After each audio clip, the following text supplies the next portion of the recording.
प्रेम ने सारी सब्जियां एक ही शेप में काटने के बाद चेक किया कि सब कुछ सही तरीके से कटा है या नहीं।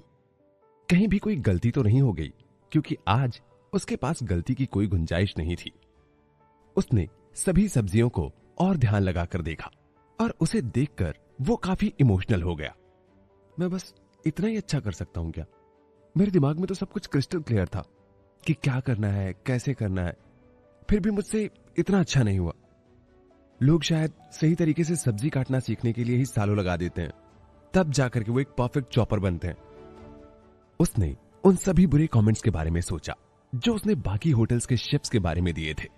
उसे अपने किए पर बहुत अफसोस हो रहा था और आज उसे अपने किए की कीमत भी चुकानी पड़ रही थी। उसने जो जो भी कमियां बताई थी, आज वही सब उसके सामने स्टैंडर्ड्स बनकर सामने थी और उन सभी स्टैंडर्ड्स पर उसे खरा उतरना था।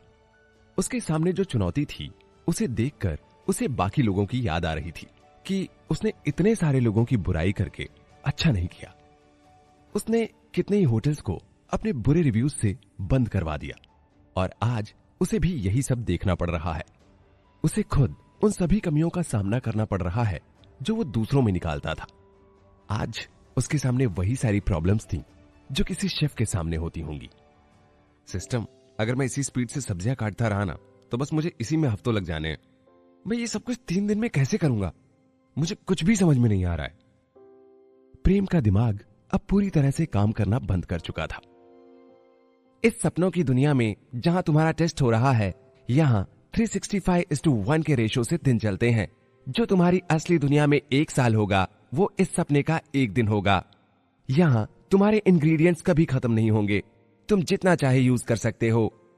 यहां तुम सो नहीं सकते, तुम्हें हमेशा काम करते रहना होगा, लेकिन तुम यहां बिल्कुल थकोगे नहीं। अब लगता है तुम खाने में महारत हासिल करने की बात को ठीक से समझ गए होगे। अपना मिशन कंप्लीट करो और इस सपने से बाहर निकल जाओ। तुम्हें जो भी चाहिए तुम वो सब यूज कर सकते हो। तुम जितना चाहो उतना टाइम ले सकते हो। तुम्हारी पसंद की हर चीज तुम्हें यहां मिल जाएगी।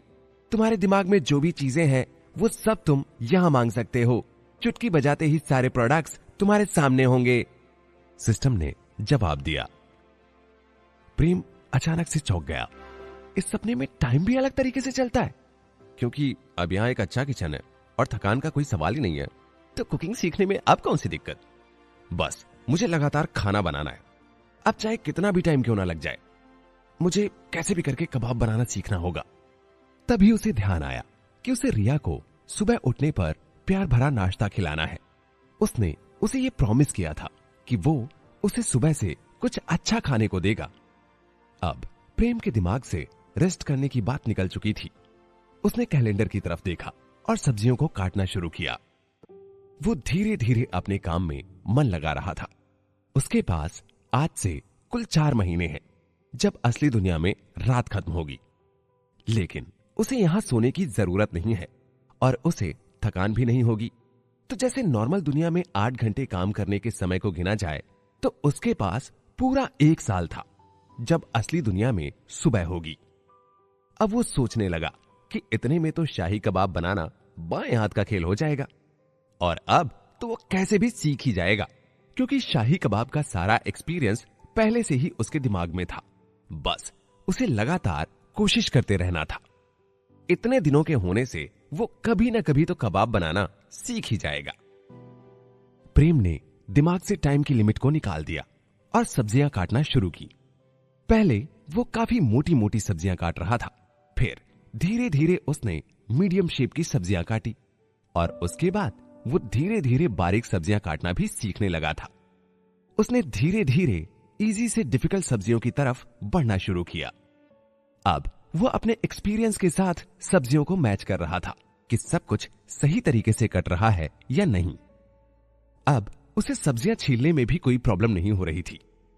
वो टाइम के साथ साथ सब कुछ सही तरीके से सीखता जा रहा था। पहले उसे सब्जियां काटते भी नहीं बन रही थी और अब वो बारीक सब्जियां भी काटने लगा था। मसालों का भी उसे अच्छा अंदाजा हो गया था। कबाब्स की गार्निशिंग भी बहुत अच्छे तरीके से कर पा रहा था। अपने 100वें दिन प्रेम के शाही कबाब बनकर तैयार थे। कबाब बिल्कुल ठीक ढंग से भुने हुए थे। उनका कलर भी बिल्कुल सही था उनमें जलने के एक भी निशान नहीं थे। मसाले भी बिल्कुल सही तरह से मिले थे और बहुत अच्छे से पके हुए थे। उसने एक प्लेट में शाही कबाब रखते हुए सिस्टम से कहा, सिस्टम, ये रहे तुम्हारे स्टैंडर्ड शाही कबाब, शायद अब इससे काम बन जाए। सिस्टम ने कुछ देर तक चुप रहने के बाद जवाब दिया, आपके स्टैंडर्ड्स के हिसाब से आपकी डिश में इन बातों का होना बहुत जरूरी था। पॉइंट 1, कबाब बिल्कुल ठीक तरह से पके होने चाहिए, चेक। कबाब में जलने का एक भी निशान नहीं होना चाहिए, चेक। कबाब में मसाले ठीक तरह से मिले होने चाहिए, चेक। कबाब के सारे मसाले बिल्कुल अच्छे से पकने चाहिए, चेक। कबाब्स का कलर बहुत ही अच्छा और दिखने में सुंदर होना चाहिए, चेक। कबाब्स को प्लेट में एक सिंपल चटनी के साथ सजाकर प्रेजेंट करना चाहिए, चेक। कांग्रेचुलेशंस, आपने सभी 6 स्टैंडर्ड्स ठीक तरह से फुलफिल कर दिए हैं। आपको बहुत बहुत बधाई। अब आपकी 5% ताकत बढ़ा दी गई है और आप अपने मन चाहे इंग्रेडिएंट्स इस्तेमाल कर सकते हैं। आपको अपने पसंद के किचन प्रोडक्ट्स यूज करने की परमिशन दी जाती है। आपने सबसे बेहतर शाही कबाब बनाए हैं। आपका पहला मिशन अब पूरा होता है। आपने शाही कबाब बनाने में मास्टरी हासिल कर ली है। प्रेम ने सक्सेस की मुट्ठी हवा में लहरा दी। आज उसे बहुत खुशी हो रही थी कि उसने अपना काम समय के बहुत पहले पूरा कर लिया। उसने अपने कबाब की तरफ ध्यान से देखा। उसका दिल खुशी के मारे उछल रहा था और आंखों में खुशी के आंसू छलकने लगे थे। उसे याद भी नहीं कि आखिरी बार उसे ऐसा कब फील हुआ था। एक ऐसी फीलिंग जो बहुत मेहनत के बाद उसे हासिल हुई थी। वाकई अपने गोल्स को अचीव करना सबसे बड़ी खुशी होती है और प्रेम ने आज अपना गोल अचीव कर लिया था। इतनी मेहनत के बाद आखिरकार अब वो शाही कबाब बनाना सीख चुका था। उसे सबसे ज्यादा खुशी इस बात की थी कि उसने रिया से जो प्रॉमिस किया था अब वो उसे पूरा कर पाएगा और उसे अच्छे शाही कबाब खाने को मिलेंगे जिनका रंग, खुशबू और स्वाद सब कुछ बहुत अच्छा होगा। उसे अपनी गुड़िया का खुशी से भरा चेहरा सोचकर बहुत अच्छा फील हो रहा था। सिस्टम, क्या मैं इसे थोड़ा टेस्ट करके देख सकता हूं? अभी तक के सपनों की दुनिया में मुझे भूख नहीं लगी थी, लेकिन पता नहीं इन्हें देखने के बाद अचानक से भूख लगने लग गई है। सिस्टम ने जवाब दिया, आपको 5 मिनट में यहां से बाहर निकलना होगा। अरे 5 मिनट बहुत होंगे। प्रेम ने ज्यादा टाइम नहीं लिया। उसने एक कबाब उठाकर उसमें थोड़ी सी चटनी लगाई और उसे खाना शुरू कर दिया। उसने शायद ही इतने अच्छे कबाब पहले कभी खाए हों। उसकी आंखें चमक उठी और उसे बहुत खुशी फील हो रही थी। सारे मसाले बहुत अच्छी तरह से इस्तेमाल हुए थे। कबाब बहुत अच्छे से भुने थे, उनमें कोई भी कमी नहीं थी। चटनी भी बिल्कुल हल्की सी स्पाइसी थी और उसका फ्लेवर बहुत अच्छे से कबाब्स के साथ मिक्स हो रहा था। खाने के बाद बहुत देर तक उसका टेस्ट प्रेम की जुबान पर बना रहा। इसका टेस्ट तो सच में इनक्रेडिबल है यार। शायद ही मैंने इतने अच्छे कबाब खाए हों। इतने अच्छे होटल्स में जाने के बाद भी इतने अच्छे कबाब्स खाने को कभी नहीं मिले। इसका टेस्ट रिया को कितना अच्छा लगेगा। शायद ही कोई मेरे जैसा कबाब बना पाए। 100 दिनों तक की गई मेहनत अब रंग लाई थी। अब वो बहुत रिफ्रेश्ड फील कर रहा था। 5 मिनट जल्दी ही खत्म हो गए। प्रेम की आंखों में फिर से सफेद रोशनी हुई। उसने अपनी आंखें खोली। वो फिर से अपने बिस्तर में आ चुका था। वो तुरंत उठा और अपने बाजू में झांक कर देखा। रिया बड़ी शांति के साथ अपना गुलाबी कंबल ओढ़कर सो रही थी। उसे इतना सुकून से सोता देख प्रेम को बहुत अच्छा लगा। फिर उसने अपने शरीर की तरफ ध्यान दिया। अब उसका शरीर पहले से बहुत पावरफुल फील हो रहा था। वो आसानी से अपनी मुट्ठी बांध सकता था और अब शायद ही उसे कुकिंग और बाकी काम करने में कोई परेशानी होगी। चलो, ये सिस्टम कम से कम भरोसा करने के लायक तो है। प्रेम बिस्तर से उतर गया और अपने हाथ पैर स्ट्रेच करने लगा। उसने अलार्म घड़ी में देखा। सुबह के 5 बज चुके थे। उठते ही उसका ध्यान उसके कपड़ों पर गया जो काफी गंदे थे। उसकी बेटी के कपड़े भी साफ नहीं थे। उसे याद आया कि शेफ को कैसे कपड़े पहनना चाहिए। एक शेफ के कपड़े बिल्कुल साफ और सही सजावट के होने चाहिए। वो तुरंत नहाने के लिए गया और वहीं उसने अपने और अपने बेटी के कपड़े धोए। फिर अपने जंगली जैसे दिखने वाले बालों और बड़ी बड़ी मूंछों को भी काट दिया। अब वो बिल्कुल क्लीन शेव था, बस थोड़ी छोटी छोटी मूछें छोड़ी थी। आखिर मर्दों की शान तो उसके मूछों से ही होती है, भले ही वो झिंगुर के एंटीने जैसी क्यों ना हो। ये हुई ना बात। अपने चेहरे को छूते हुए प्रेम को अब काफी अच्छा लग रहा था। अब खुद को आईने में देखकर बहुत बदला बदला सा देख पा रहा था। वो बिल्कुल अपने पिछले जन्म जैसा दिखने लगा था। थोड़ी सी मरम्मत के बाद अब वो एक बेघर आदमी से एक हैंडसम और सुंदर आदमी में बदल चुका था। बस थोड़ी बॉडी बनाने की जरूरत थी, क्योंकि अभी वो काफी कमजोर था। अब उसे बहुत खाना था और ढेर सारी एक्सरसाइज करनी थी। अपनी थोड़ी सी तारीफ करने के बाद प्रेम ने शेफ के कपड़े पहन लिए और अब वो एक हैंडसम शेफ के जैसे खुद को आईने में निहार रहा था। हेलो प्रेम। प्रेम ने खुद से आईने में बात करते हुए एक सीरियस लुक दिया और फिर बोला, या फिर मैं तुम्हें महेंद्र प्रताप बुलाऊं?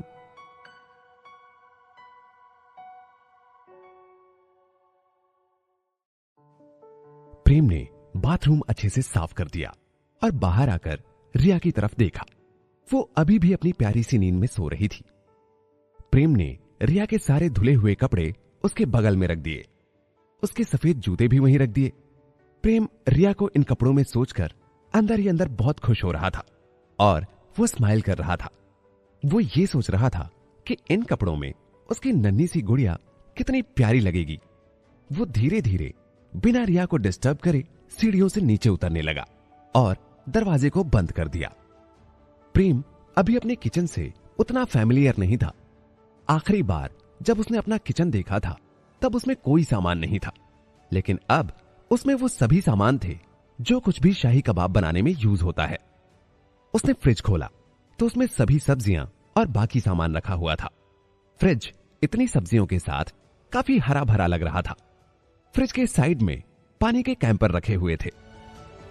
वेल, अब वो टाइम आ गया है जब मैं रिया को लव ब्रेकफास्ट बनाकर खिलाऊंगा।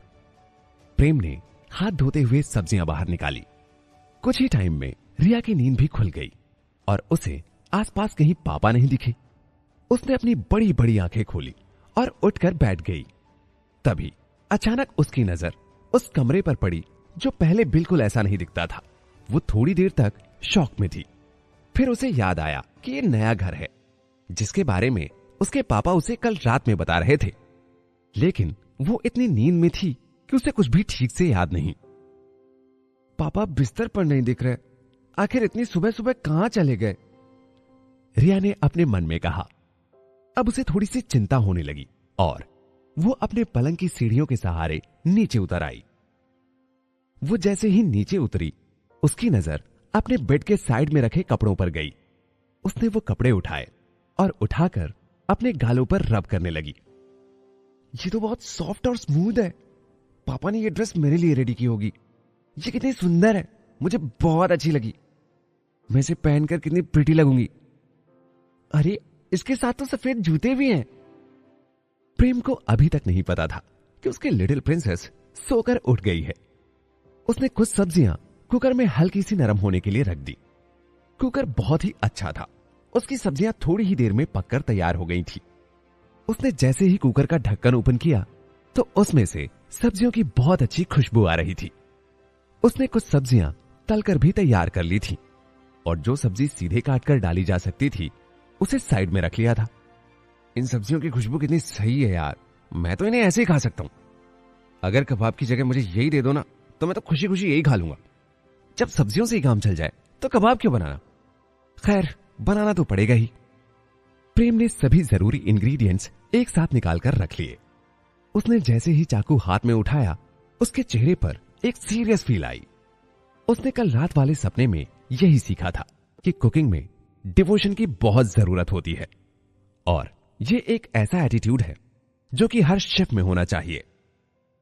प्रेम ने चाकू हाथ में लेकर उसे चलाना शुरू कर दिया। चाहे कोई भी सब्जी क्यों ना हो, अब वो हर टाइप की सब्जी आसानी से काट पा रहा था। देखते ही देखते उसने सारी सब्जियों के बारीक बारीक टुकड़े कर दिए जो बिल्कुल गेहूं के दानों जैसी दिख रही थी। इतनी बार लगातार प्रैक्टिस करने के बाद अब वो चॉपिंग का काम बहुत आसानी से कर रहा था। अब उसे पहले दिन के जैसी कोई भी परेशानी नहीं हो रही थी। उसने सपने में सब्जियां काटना और कबाब बनाना बहुत अच्छे से सीख लिया था। प्रेम ने सारे इंग्रेडिएंट्स एक साथ मिलाकर कबाब तैयार कर लिए और फिर उन्हें लोहे की रॉड में फंसाकर भूनने के लिए रख दिया। कबाब्स की खुशबू अपना रास्ता बनाते हुए पूरे किचन में फैल गई।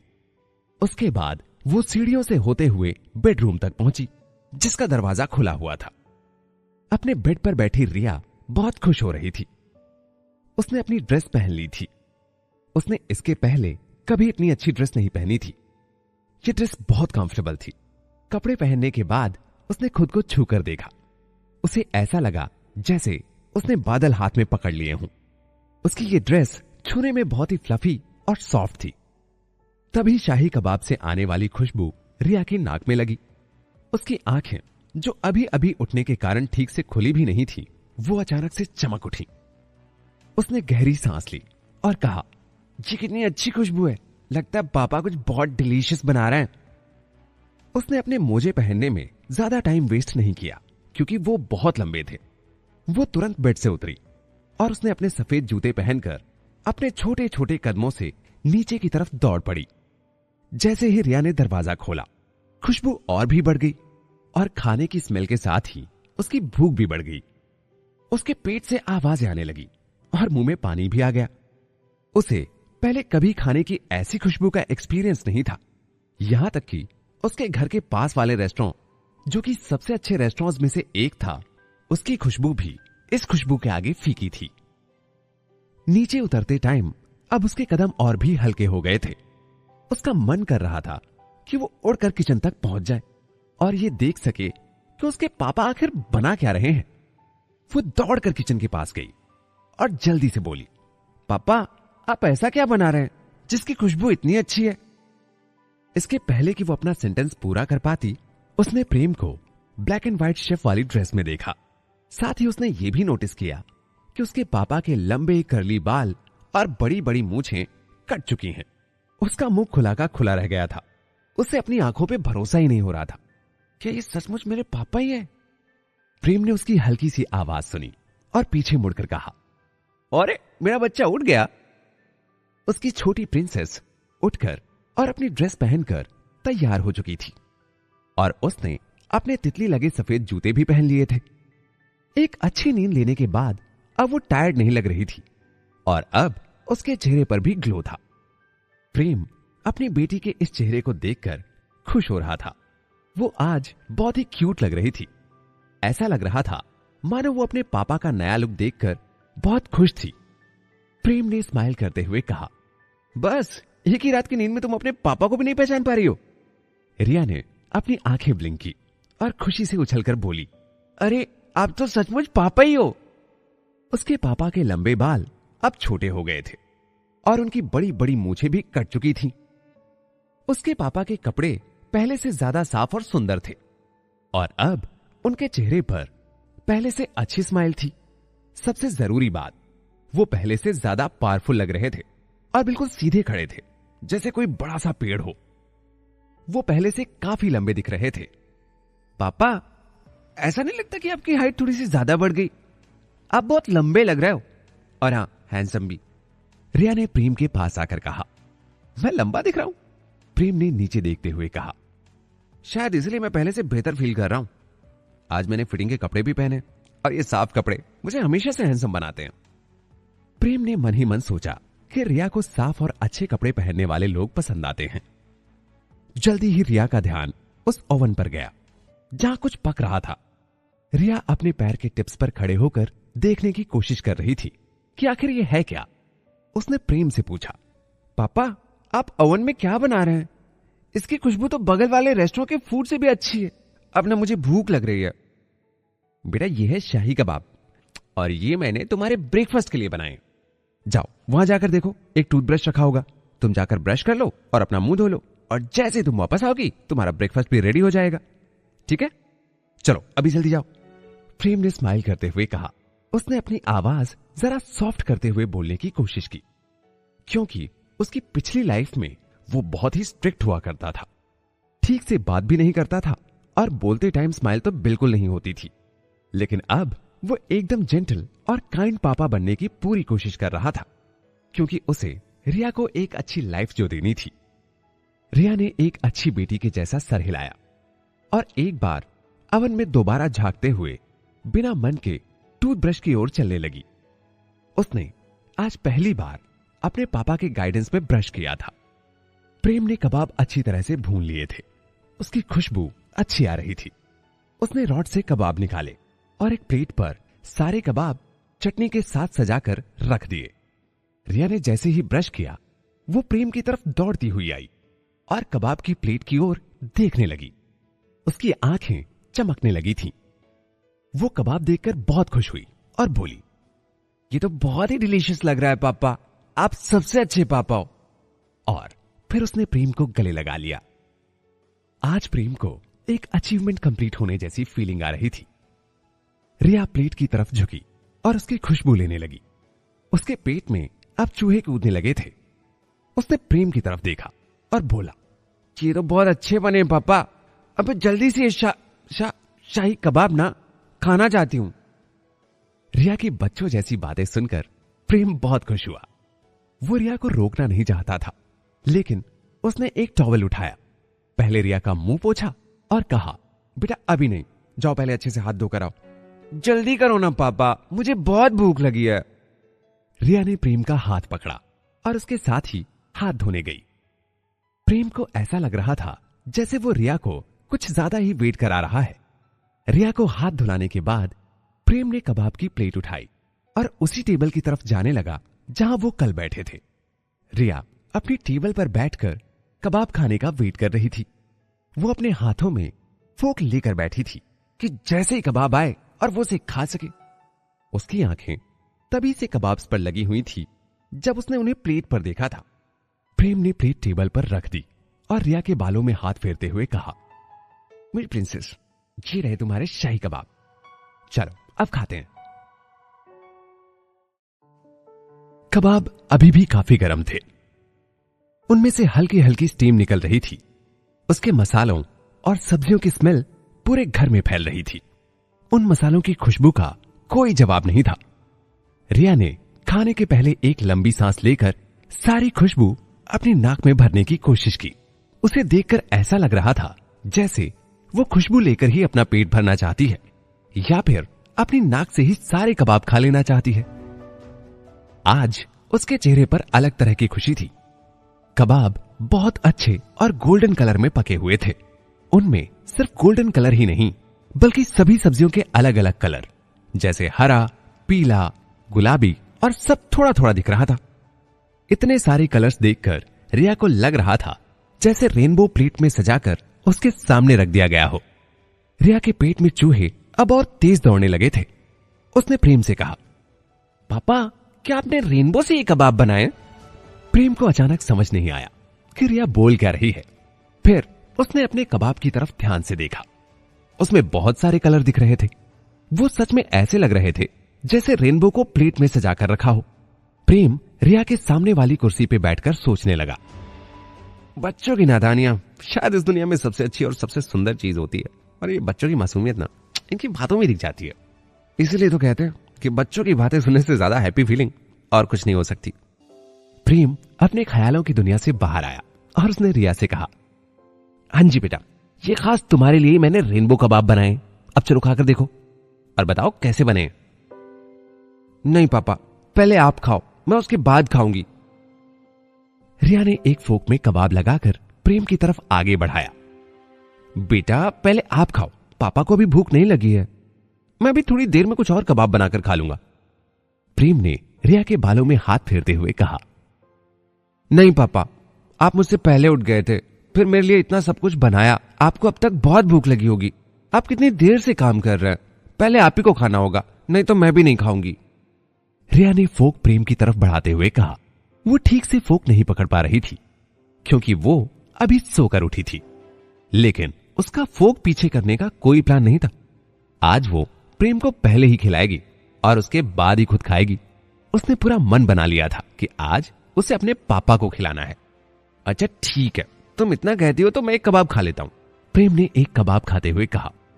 उसने जैसे ही कबाब मुंह में रखा, उसका टेस्ट अंदर तक घुलता चला गया। कबाब से एक एक मसाले का टेस्ट आ रहा था। उसने पहले इतने टेस्टी कबाब कभी नहीं खाए थे। उसे जो टेस्ट आ रहा था वो एक्सप्लेन नहीं कर पा रहा था।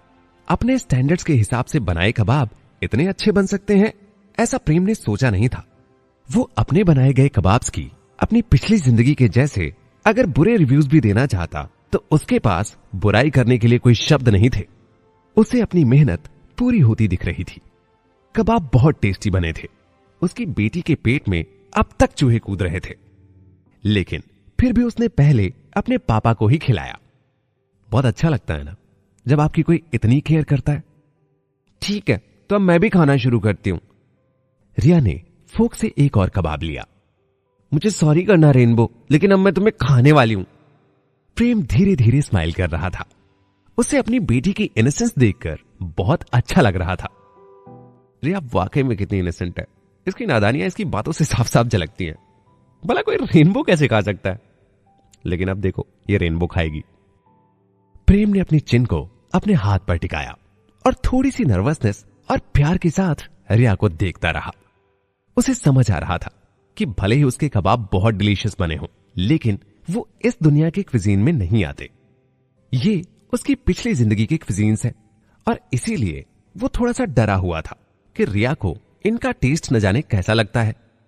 पिछली दुनिया के हिसाब से कबाब कोई नई चीज नहीं थी, लेकिन इस दुनिया में कबाब आज से पहले शायद किसी ने ना बनाए हों। लोगों को कबाब बनाने का तरीका भी मालूम हो तो बड़ी बात होगी। अब प्रेम ये सोच रहा था कि न जाने रिया को कबाब कैसे लग रहे हैं। उसे ये नया टेस्ट अच्छा लगेगा या फिर नहीं। जल्दी ही रिया ने कबाब का एक बाइट लिया और उसे चबाने लगी। जैसे जैसे वो कबाब चबा रही थी, उसकी आंखों की चमक बढ़ती जा रही थी। कबाब के सारे मसाले उसके मुंह में घुल रहे थे। वो एक एक सब्जी का स्वाद ले पा रही थी। कबाब इतने अच्छे से भुने थे कि उन्हें चबाने में ज्यादा मेहनत नहीं लग रही थी। कबाब का रंग जितना अच्छा दिख रहा था, उनका स्वाद भी उतना ही अच्छा था। कबाब से जैसी स्मेल आ रही थी, उसका स्वाद भी ठीक वैसा ही था। ये सब इतना अच्छा था कि उसे बताने के लिए शब्द कम पड़ जाएं। रिया कबाब का स्वाद कितना अच्छा है ये कैसे बताए, उसे समझ नहीं आ रहा था। कबाब के कंपैरिजन में उसकी फेवरेट जलेबियां भी कुछ नहीं थी। उसने सोचा कि जब इतने अच्छे कबाब खाने को मिल सकते हैं तो वो गंदी सी जलेबियां क्यों खानी, और अब से वो जलेबियां कभी नहीं खाएगी। उसने जैसे ही एक कबाब खाया, वो खुद को दूसरा कबाब खाने से रोक नहीं पाई। उसके बाद तीसरा, चौथा, और वो लगातार खाती जा रही थी।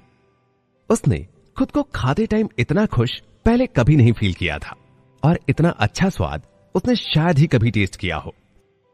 फिलहाल उसे बस कबाब दिखाई दे रहे थे और वो ज्यादा से ज्यादा कबाब खाना चाहती थी। वो बहुत जल्दी जल्दी खा रही थी। ये रेनबो कबाब तो बहुत ही अच्छे बने, आप सबसे अच्छे हो पापा, रिया ने खाते खाते ही बोला। वो अपनी आंखें कबाब से हटा ही नहीं पा रही थी, बस लगातार खाती जा रही थी। उसने कबाब चबाने और सांस लेने तक में टाइम वेस्ट करना ठीक नहीं समझा।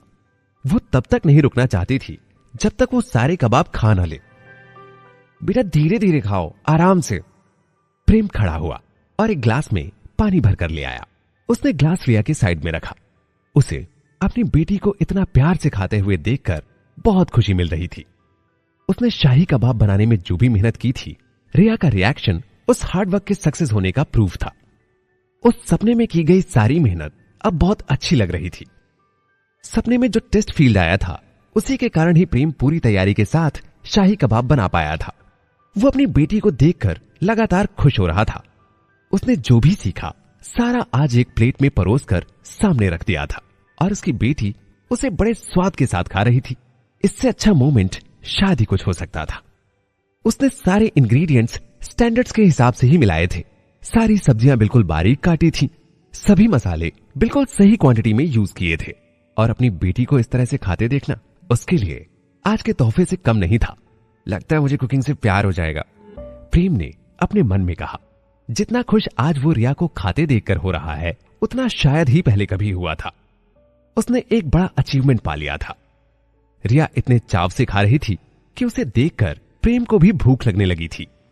जैसे ही रिया ने सारे कबाब खत्म किए, उसने अपने दोनों हाथों से प्लेट उठाया और उसे चाट लिया। वो प्लेट में एक भी बाइट नहीं छोड़ना चाहती थी। जैसे ही उसने प्लेट नीचे रखी, उसने प्रेम की तरफ देखा और कहा, पापा मुझे थोड़ा सा और चाहिए, मैं और कबाब खाना चाहती हूँ, ये बहुत डिलीशियस है, मुझे अभी और भूख लगी है, क्या आप मुझे और कबाब दे सकते हैं? प्रेम ने रिया को जितने कबाब दिए थे उतने तो सिर्फ एक बड़ा आदमी ही खा सकता था, पर यहां न सिर्फ रिया ने सारे कबाब खा लिए बल्कि वो और कबाब खाना चाहती थी। रिया ने बड़ी एक्सपेक्टेशंस के साथ प्रेम की तरफ देखा। वो प्रेम की तरफ देखते हुए आंखें ब्लिंक कर रही थी। तभी उसने किचन की तरफ देखा। पापा हमारे पास और कबाब बनाने का सामान रखा है ना?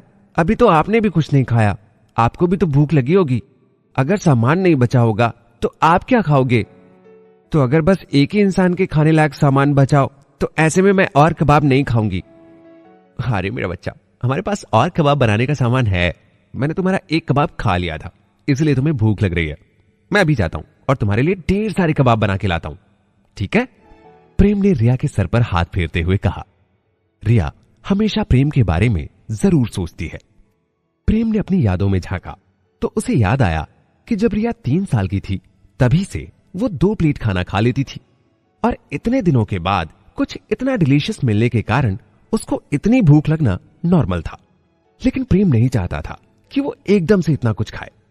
सुबह बस अभी हुई थी और अभी से इतना खाना उसके लिए ठीक नहीं होगा। उसने सोचा कि और आधा प्लेट कबाब देना ठीक रहेगा। प्रेम किचन की तरफ आगे बढ़ा। आज तो पापा की कुकिंग बहुत अच्छी थी, रिया ने ताली बजाते हुए खुशी से कहा। प्रेम खड़ा हुआ, टेबल से प्लेट उठाई और शाही कबाब बनाने किचन की तरफ जाने लगा। तभी सिस्टम की आवाज आती है, फ्री में आप जितने इंग्रेडिएंट्स यूज कर सकते थे अब वो खत्म हो गए हैं। अब से आप जो इंग्रेडिएंट्स यूज करेंगे उसके लिए आपको पे करना होगा। मैंने पहले ही आपके सामने कंडीशंस रखी थी। आपको एक बार का सामान फ्री मिलेगा और उसके बाद आपको इंग्रेडिएंट्स खरीदने होंगे। सिस्टम आपको जो भी इंग्रेडिएंट्स सप्लाई करेगा उसकी प्राइस लिस्ट आपके सामने है, पे करना होगा। प्रेम थोड़ा शॉक्ड होकर एक जगह खड़ा हो गया था। उसे तभी याद आया कि जब वो टेस्ट फील्ड में था तभी सिस्टम ने कहा था कि वो इंग्रेडिएंट्स खरीदने के लिए एलिजिबल हो चुका है। लेकिन तब वो कबाब बनाने में इतना बिजी था कि उसने ध्यान नहीं दिया। अब उसे समझ आया कि सिस्टम उस टाइम क्या बात कर रहा था। उसने सोचा था कि सिस्टम उसे सारे इंग्रेडिएंट्स फ्री में देगा।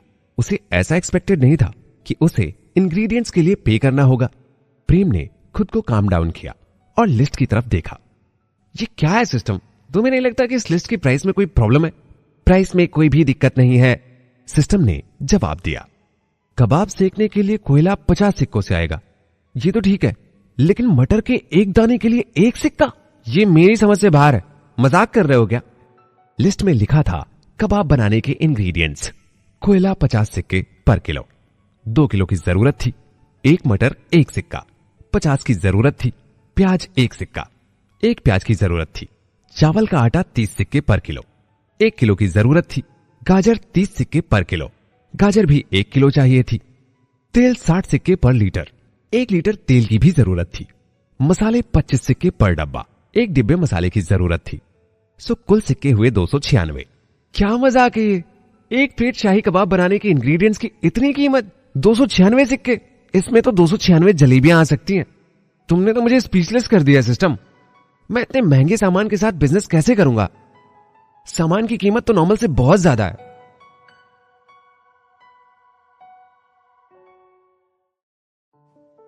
रिया को उसके पापा अभी भी प्लेट हाथ में लिए दिख रहे थे। वो बस एक ही जगह खड़े थे और ना जाने मन में क्या सोच रहे थे। क्या हुआ पापा? रिया को जब अपने पापा का बिहेवियर समझ नहीं आया तो उसने पूछा, अरे कुछ भी तो नहीं हुआ, मुझे क्या होगा? प्रेम ने सिर हिलाते हुए मुस्कुराकर कहा, लो ये थोड़ा पानी पी लो और जाकर के बाहर थोड़ा सा खेल के आओ, तब तक मैं तुम्हारे लिए शाही कबाब बनाता हूं।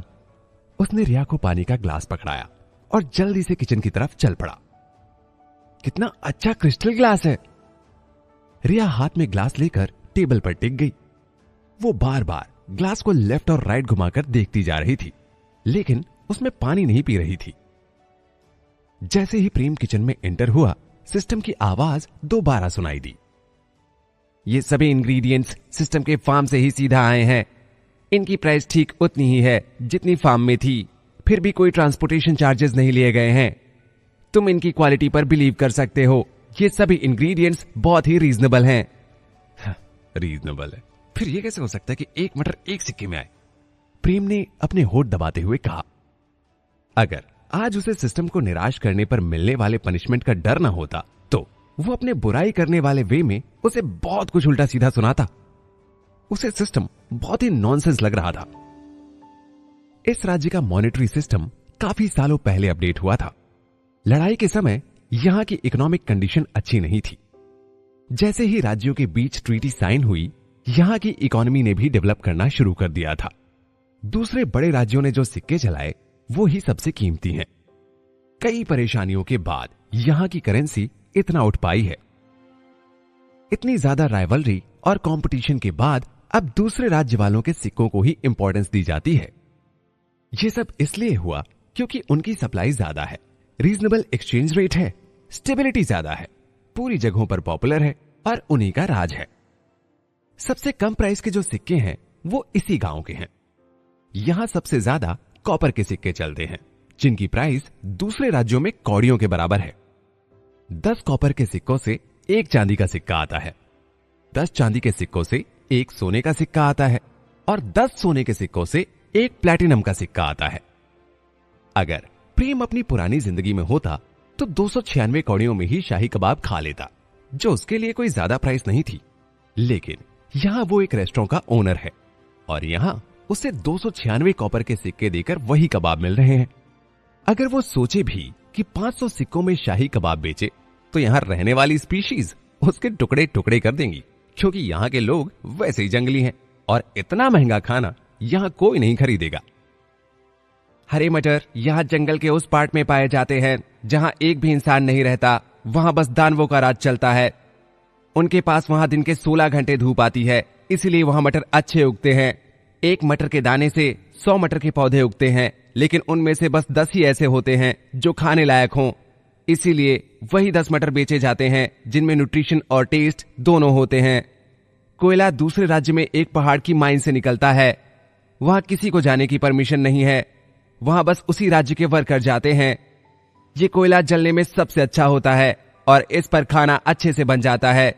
एक साल में सिर्फ 100 किलो कोयला ही निकलता है, इसीलिए कीमत के हिसाब से ये कोयला तो और भी महंगा होना चाहिए, लेकिन वो भी सबसे रीजनेबल रेट पर अवेलेबल है। चावल और उसका आटा भी दूसरे राज्यों से आता है और उसके खेत बौनी जाति के लोग देखते हैं। ये जाति निचली जाति है। 1 एकड़ जमीन में सिर्फ 300 किलो चावल ही होता है। यहाँ का पानी काफी खास है। इस पानी में लाइफ एनर्जी स्टोर होती है, इसी कारण ये चावल बहुत ज्यादा स्पेशल है। सिस्टम ने ये सारी बातें प्रेम को समझाई। प्रेम सब कुछ ध्यान से सुन रहा था। वो एक एक जगह का नाम याद करने की कोशिश कर रहा था।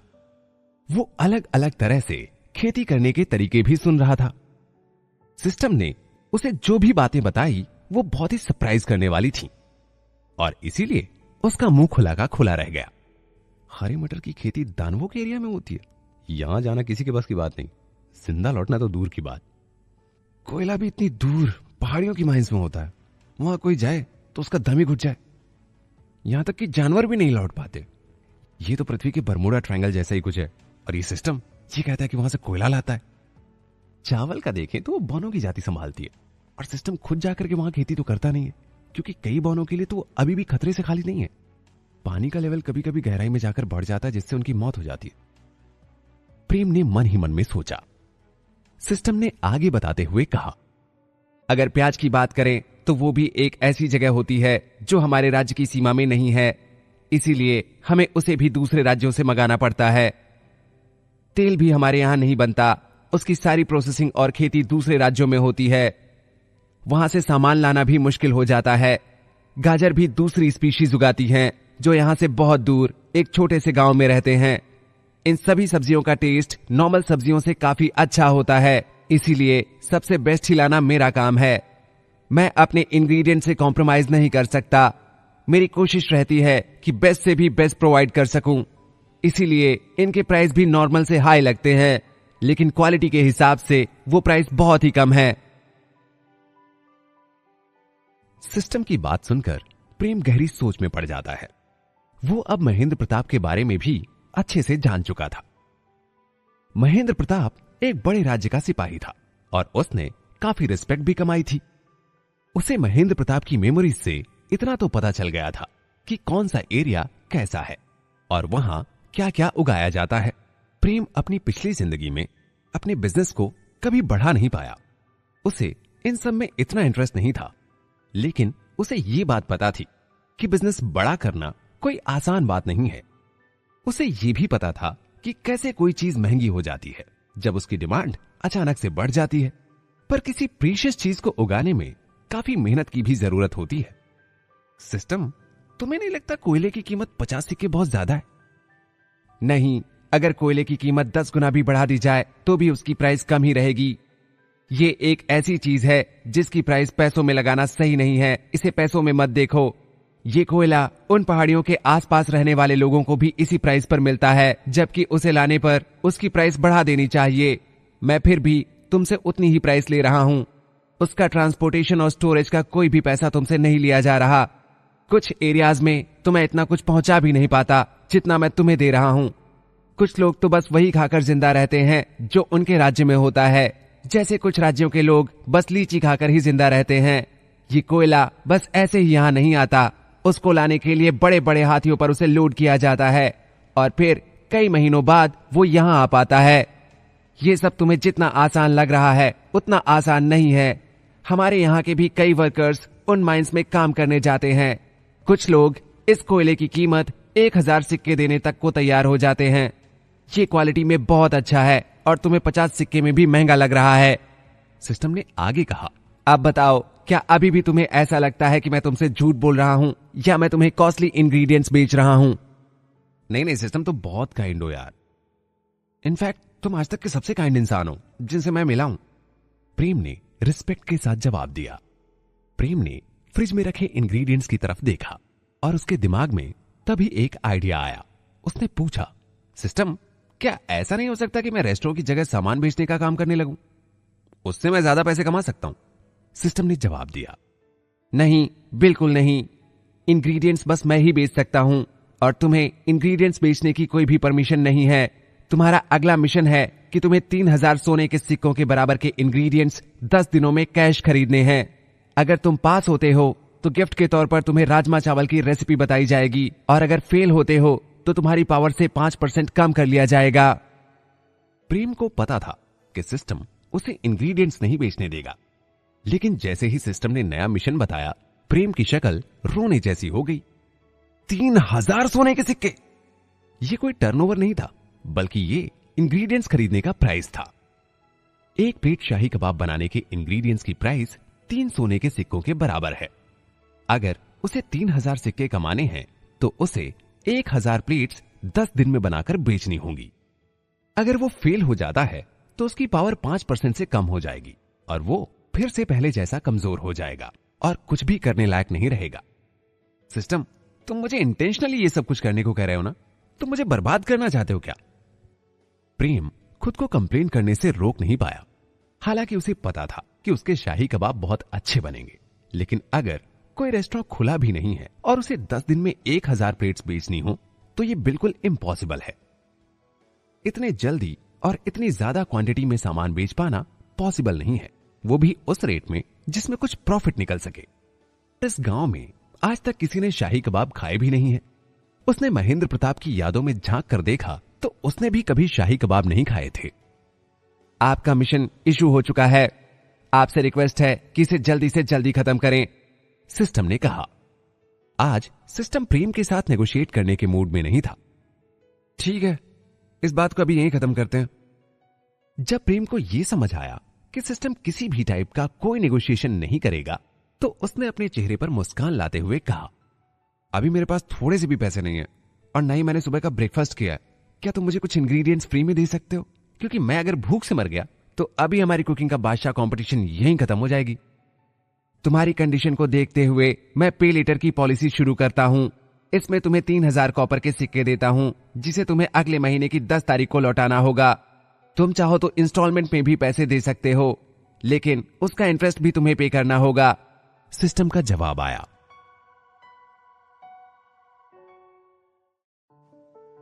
प्रेम कुछ देर तक एक ही जगह पर खड़ा रहा।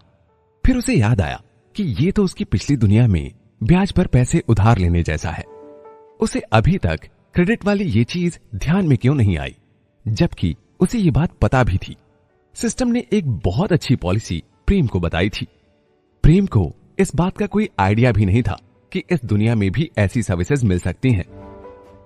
सिस्टम तो बहुत ही यूजर फ्रेंडली है और वो पूरी कोशिश कर रहा है कि उसे कोई भी चीज फ्री में न देनी पड़े। प्रेम ने मन में सोचा, 3000 सिक्कों में तो 10 प्लेट कबाब बनाने के सारे इंग्रेडिएंट्स आ जाएंगे। अगर मैं कुछ ही दिनों में ये सब प्लेट बेच लेता हूं तो मेरे पास लौटाने के पैसे भी हो जाएंगे और शायद मिशन भी पूरा ही हो जाए। मेरे दोनों काम एक ही साथ पूरे हो जाएंगे। ये तो बहुत ही खुशी की बात है। बट इन केस अगर मैं पैसे वापस नहीं कर पाया तो पैसे वापस लेने के लिए पता नहीं सिस्टम कौन सा प्रोजेक्ट शुरू करेगा। प्रेम ने मन ही मन सोचा, सिस्टम तुम्हें नहीं लगता कि मेरी क्रेडिट लिमिट जो है काफी कम है? मैं अपनी दुनिया में कई कार्ड यूज करता था और उसकी तो कोई भी लिमिट नहीं थी, और यहां तुम मुझे बस 3000 सिक्के ही दे रहे हो। क्या तुम मेरी कैपेबिलिटी पर क्वेश्चन कर रहे हो? प्रेम ने सिस्टम से पूछा। ये फिगर हर तरह से सोचने और समझने के बाद ही तुम्हारे सामने लाया गया है। सिस्टम ने तुम्हारी प्रेजेंट कंडीशन के बारे में अच्छे से एनालिसिस किया है। फिलहाल तुम्हारी जो कंडीशन है उसके हिसाब से तुम्हें इतना पैसा ही क्रेडिट किया जा सकता है। अगर तुम जल्दी जल्दी पैसे कमाने लगते हो और तुम इंग्रेडिएंट्स पर ज्यादा खर्च करने लगते हो तो तुम्हारी लिमिट भी उसी के साथ बढ़ा दी जाएगी। सिस्टम ने जवाब दिया। प्रेम ने एक बार दोबारा सिस्टम की बात के बारे में सोचा। कहीं ना कहीं सिस्टम सही कह रहा था। उसके पास इस जमीन के अलावा और है ही क्या। सिस्टम ने ही ये रेस्टोरेंट बनाकर दिया है। उसी ने इसका और घर का पूरा डेकोरेशन करके दिया है। ये सारी चीजें तो मुझे सिस्टम नहीं दी है ना। अभी 3000 सिक्के मिल गए, यही बहुत बड़ी बात है। और फिलहाल तो मेरी कंडीशन ऐसी बिल्कुल नहीं कि मुझे कोई 3000 सिक्के भी दे सके। प्रेम ने अपनी पिछली जिंदगी बिल्कुल अमीरी में निकाली थी, लेकिन अभी इस जिंदगी में उसे पैसों की प्रॉब्लम भले आ रही हो, पर उसे इस जिंदगी में मजा भी आ रहा था। After all middle class life जीना भी अपने आप में एक एडवेंचर जैसा ही है। जैसे जैसे मेरा रेस्टोरेंट चलने लगेगा ना, मेरे शाही कबाब भी फेमस हो जाएंगे, और वो अगर लगातार बिकते रहे तो मुझे कभी भी पैसों की कोई प्रॉब्लम नहीं आने वाली। प्रेम ने मन ही मन सोचा। अच्छा सिस्टम, मुझे सबसे पहले 1 प्लेट शाही कबाब बनाने के इंग्रेडिएंट्स दे दो। प्रेम ने सिस्टम से कहा और फ्रिज खोलकर इंग्रेडिएंट्स निकालने लगा। उसे पता था कि ये इंग्रेडिएंट्स बहुत अच्छे हैं, लेकिन एग्जैक्टली नहीं बता सकता था कि ये क्यों अच्छे हैं। जब से उसे सिस्टम ने बताया है कि ये सब सामान कहां कहां से आता है, उसकी नजरों में इंग्रेडिएंट्स की कीमत और भी बढ़ गई थी। अब जो चावल का आटा वो हाथ में लिए था, उसमें उस जगह की कीमत भी शामिल थी। हर एक इंग्रेडिएंट अपने अपने ओरिजिन का एसेंस लिए हुए था। यार, क्योंकि ये चावल पानी में उगे हैं और उस पानी में लाइफ एनर्जी पाई जाती है, तो क्या इन्हें खाने वालों को भी लाइफ में कुछ मिलेगा? प्रेम खुद की क्यूरियोसिटी को रोक नहीं सका और उसने सिस्टम से ये सवाल किया। ये चावल जब निकाले जाते हैं तो उसके अंदर की लाइफ पानी में ही रह जाती है। इसे खाने से तुम्हें स्ट्रेंथ तो मिल सकती है, लेकिन ये तुम्हारी लाइफ नहीं बढ़ाएंगे। सिस्टम ने जवाब दिया। ठीक है, अभी के लिए इतने काफी है। प्रेम ने चावल का आटा निकालते हुए कहा। अभी वो ऐसा कोई भी मौका नहीं छोड़ना चाहता था जिसमें उसे ताकत मिलती हो, क्योंकि फिलहाल उसका शरीर ही उसकी सबसे बड़ी वीकनेस थी। इसलिए उसे शरीर को पावरफुल बनाने के लिए जो मिल रहा था वो ही काफी था। फिर भी प्रेम ने सिस्टम से एक और सवाल किया। सिस्टम, तुम वो पानी भी बेचते हो क्या जिसमें लाइफ एनर्जी रह जाती है? सिस्टम ने जवाब दिया। फिलहाल तो नहीं, मतलब ये फ्यूचर में तो मुझे मिल सकता है ना। प्रेम को अब सिस्टम की बात करने का तरीका समझ आने लगा था। उसने सोचा, अगर मैं अच्छे से ये सारे काम करता हूं और मेरे पास बहुत सारे पैसे हो जाएंगे तो मैं ये लाइफ एनर्जी वाला पानी खरीदकर उसे अपने पास रखूंगा। मैं रोज उस पानी को चाय के जैसे पीऊंगा, जिससे कुछ ही दिन में मेरी ताकत हॉर्सेस जैसी हो जाएगी और मैं पहले से ज्यादा पावरफुल हो जाऊंगा। इस दुनिया के इंग्रेडिएंट्स पृथ्वी से काफी अलग हैं। वो दिखने में भले ही बिल्कुल वैसे ही हों, लेकिन उनकी क्वालिटी बहुत अच्छी है। इन्हें खाने से बहुत स्ट्रेंथ मिलती है और जैसे एनवायरमेंट में ये उगे हैं उसे खाने से आदमी का पोटेंशियल भी बढ़ता है। सिस्टम ने प्रेम से कहा। हाँ, वाकई। अब प्रेम कोशिश कर रहा था कि उसे इस दुनिया की बातें जल्दी ही अच्छे से समझ आने लगें। वो अभी से इस बात का वेट करने लगा था कि जैसे ही पृथ्वी की रेसिपी यहाँ के इंग्रेडिएंट से मिलेगी तो कितना टेस्टी और पावरफुल प्रोडक्ट होगा। उसने अभी जो एक शाही कबाब खाया था वो उसका ठीक से टेस्ट तक नहीं ले पाया, लेकिन अब से वो बहुत ध्यान से और टेस्ट लेकर खाएगा। इंग्रेडिएंट्स की आगे की प्रोसेस करते समय अपने अगले मिशन के बारे में भी सोच रहा था। एक प्लेट शाही कबाब बनाने के लिए 296 कॉपर के सिक्के लगते हैं और अभी मेरे पास 3000 कॉपर के सिक्कों के बराबर के इंग्रेडिएंट्स हैं। इंग्रेडिएंट्स की रिचनेस के हिसाब से मेरे शाही कबाब बहुत ज्यादा चीप है यार, इन्हें थोड़ा सा और महंगा होना चाहिए। बट प्रॉब्लम यह है कि इससे महंगे शाही कबाब कोई खरीदेगा नहीं और मैं नहीं चाहता कि इन कबाब्स में मैं जो इंग्रेडिएंट्स यूज करूंगा उसका ओरिजिन किसी को बताऊं। और अगर गलती से ये बात बौनों को पता चल गई ना कि कोई और उनके चावल यूज कर रहा है तो वो उसे इतनी गोलियां मारेंगे कि वो गिन भी नहीं पाएगा। वैसे भी ये बौने बहुत एंग्री टाइप होते हैं, इसलिए मुझे ये बात सीक्रेट रखनी चाहिए। प्रेम पहले थोड़ा हेजिटेट हुआ, लेकिन फिर उसने सोच लिया कि वो एक प्लेट शाही कबाब 600 कॉपर के सिक्कों में बेचेगा, जिससे उसे पर प्लेट 304 सिक्कों का फायदा होगा। और अगर वो 1000 प्लेट बेच लेता है तो उसके पास 3040 सोने के सिक्के एक्स्ट्रा होंगे। प्रेम ने पूरा मन बना लिया था कि उसे कितने सिक्कों में कबाब बेचने हैं। अगर वो ऐसे ही काम करता रहा तो उसे कभी पैसों की दिक्कत नहीं आएगी। अभी उसने बस एक ही डिश बनाई थी और उसकी भी बस एक प्लेट। अगर वो धीरे धीरे और भी अच्छी चीजें बनाता है तो उन सब डिशेस के और भी महंगे रेट्स रखने में कोई दिक्कत नहीं आएगी। और अगर अभी से वो अपने रेट्स बहुत ज्यादा हाई रखेगा तो शायद कुछ परेशानियां हो सकती हैं, इसीलिए बहुत ज्यादा रेट भी नहीं रखा जा सकता। इसके अलावा सिस्टम ने इस मिशन के पूरा होने पर अगली डिश अनलॉक करने की बात भी कही है। ऐसे में अगर उसके पास राजमा चावल भी होंगे तो वो भी अच्छे से बिक जाएंगे। जब यहां जलेबियों जैसी चीजें इतनी बिकती हैं तो राजमा चावल तो और भी ज्यादा बिकेंगे। ये सब उसके रेस्टोरेंट की रेपुटेशन के लिए बहुत अच्छा होगा। और रिया, वो तो राजमा चावल खाकर और भी ज्यादा खुश हो जाएगी, क्योंकि राजमा चावल तो जलेबियों से 10 गुना अच्छे होते हैं। बस 1000 प्लेट शाही कबाब बेचने की बात है, मैं कैसे भी करके ये बेच कर रहूंगा, प्रेम ने अपने अंदर कॉन्फिडेंस बनाते हुए कहा। ये सब बातें सोचते हुए वो अपनी मार्केटिंग स्ट्रेटजी बना ही रहा था, तभी सिस्टम की आवाज आती है। कृपया अपनी डिश की एक प्राइस बता दो और अपने रेस्टोरेंट का नाम भी, ताकि मैं एक साइन बोर्ड और मेन्यू बना दूं। शाही कबाब पर प्लेट 600 कॉपर के सिक्के, प्रेम ने तुरंत जवाब दिया। प्रेम ने झांक कर रिया की तरफ देखा, जो अभी भी टेबल से टिकी हुई अपने ग्लास की लाइट को देख रही थी। रेस्टोरेंट का नाम होगा मारिया, मारिया रेस्टोरेंट, मेरा और रिया का रेस्टोरेंट। एक प्लेट शाही कबाब का रेट 600 कॉपर के सिक्के और रेस्टोरेंट का नाम मारिया रेस्टोरेंट, कंफर्म्ड, प्रेम ने सिस्टम से कहा। मॉडिफिकेशन किया जा रहा है, मॉडिफिकेशन कंप्लीट हुआ। सिस्टम से लगातार ये 2 आवाजें आई। प्रेम ने देखा कि सभी टेबल्स पर एक अच्छी क्वालिटी का मेन्यू कार्ड आ गया है। मेन्यू के ऊपर काले कलर का लेदर चढ़ा हुआ है और एक साइन बोर्ड बाहर दरवाजे पर लटक गया है, जिसका थोड़ा सा पार्ट किचन से दिखाई देता है। चाहे कुछ भी कहो, ये सिस्टम वाकई में है तो बहुत कन्वीनियंट, प्रेम ने खुश होकर कहा। ये जगह एक खंडहर के जैसी थी और अगले ही दिन इसमें एक शानदार रेस्टोरेंट खुल जाता है। अगर प्रेम यही काम करने जाता तो उसे इतने में ही न जाने कितने महीने लगते। प्रेम ने एक प्लेट शाही कबाब बना लिए थे। उसमें से कुछ कबाब एक छोटी प्लेट में रिया के लिए निकाल दिए और दोनों प्लेट लेकर किचन से बाहर आ गया। वो रिया को देख रहा था, जो अभी भी टेबल से टिकी हुई लगातार उस क्रिस्टल ग्लास को देखे जा रही थी। उसने प्लेट टेबल पर रखी और एक बच्चे के जैसे ग्लास में देखने लगा। अब वो और रिया एक दूसरे को ग्लास में देख पा रहे थे। फिर उसने बहुत धीमी आवाज में कहा, मेरी प्रिंसेस, तुम्हारे रेनबो कबाब रेडी हो गए, आओ अभी निकालो। मैंने आपकी बात सुन ली, मैं अभी आई पापा, रिया ने ग्लास से ऊपर देखते हुए कहा।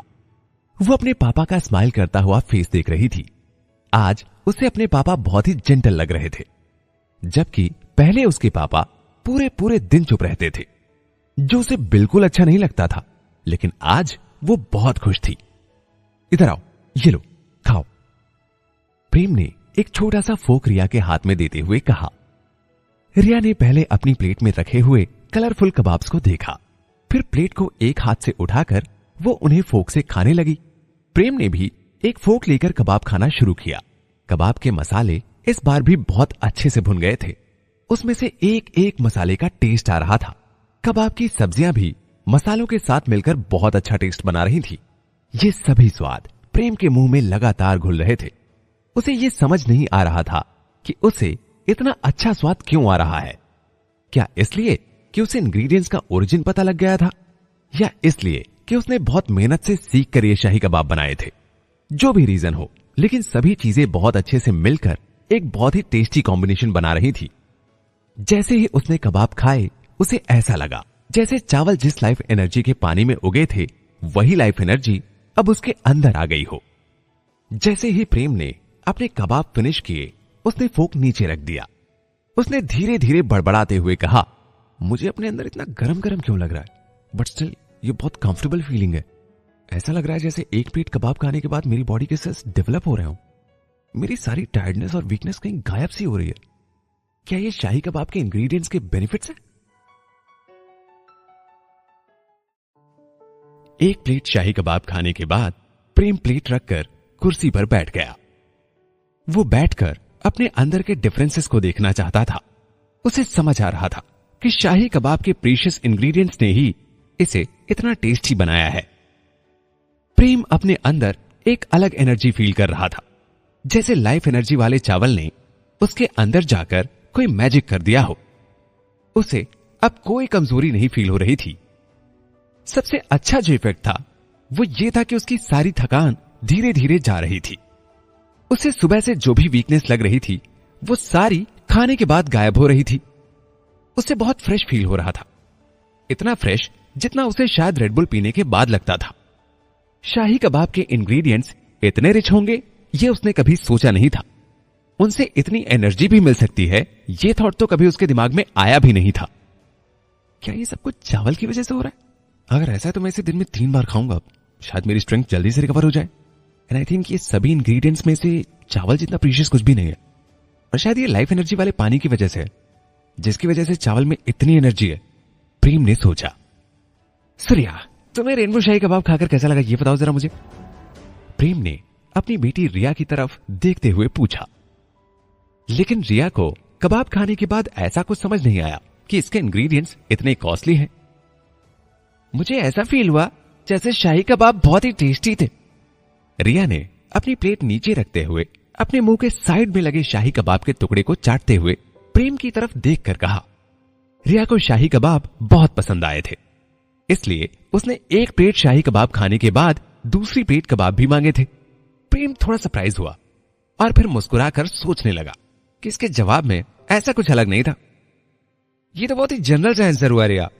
अच्छा, तो टेस्ट और अच्छे दिखने के अलावा तुम्हें इसमें कुछ डिफरेंट नहीं लगा? तुमको खुद में कुछ अजीब सा फील नहीं हुआ?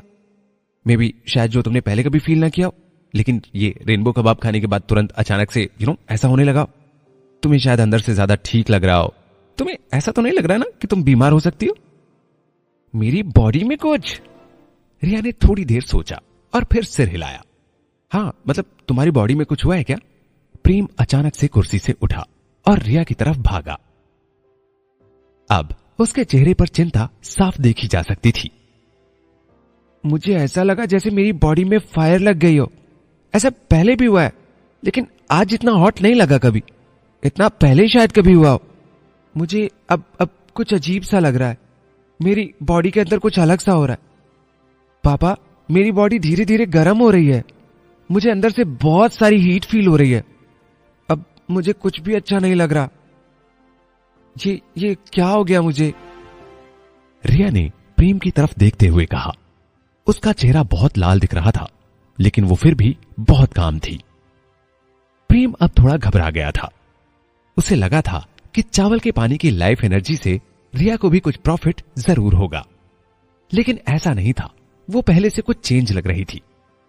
उसे अपनी बॉडी के अंदर अनइजीनेस फील हो रही थी। प्रेम रिया का लाल हुआ चेहरा लगातार देख रहा था। उसे कुछ भी समझ नहीं आ रहा था कि वो क्या करे। उसने महेंद्र प्रताप की यादों में झांक कर देखा तो उसे वहां भी कुछ नहीं मिला। ये कोई नॉर्मल फीवर जैसा कुछ नहीं था। रिया का लाल चेहरा और लाल होता जा रहा था।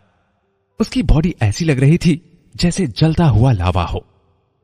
वो धीरे धीरे बहुत ज्यादा गर्म होती जा रही थी। प्रेम को यह सब देखकर बहुत डर लगने लगा था।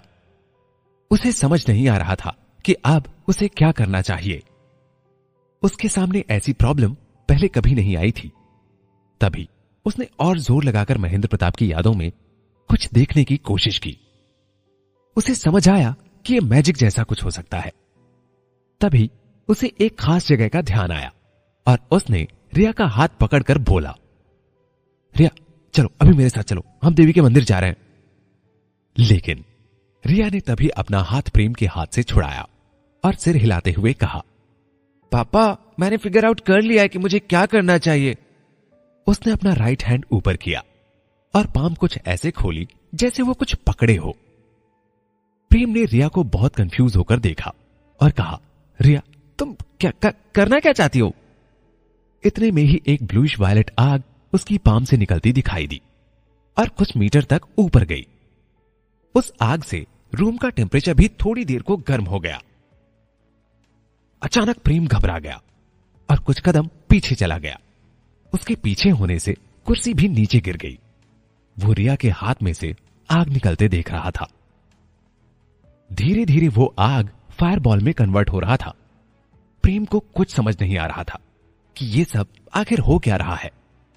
उसने अपनी पिछली लाइफ में कभी भी ऐसा किसी को करते नहीं देखा था और जब से वो इस दुनिया में आया है तब से रिया उसे एक नॉर्मल लड़की जैसी ही लगी है।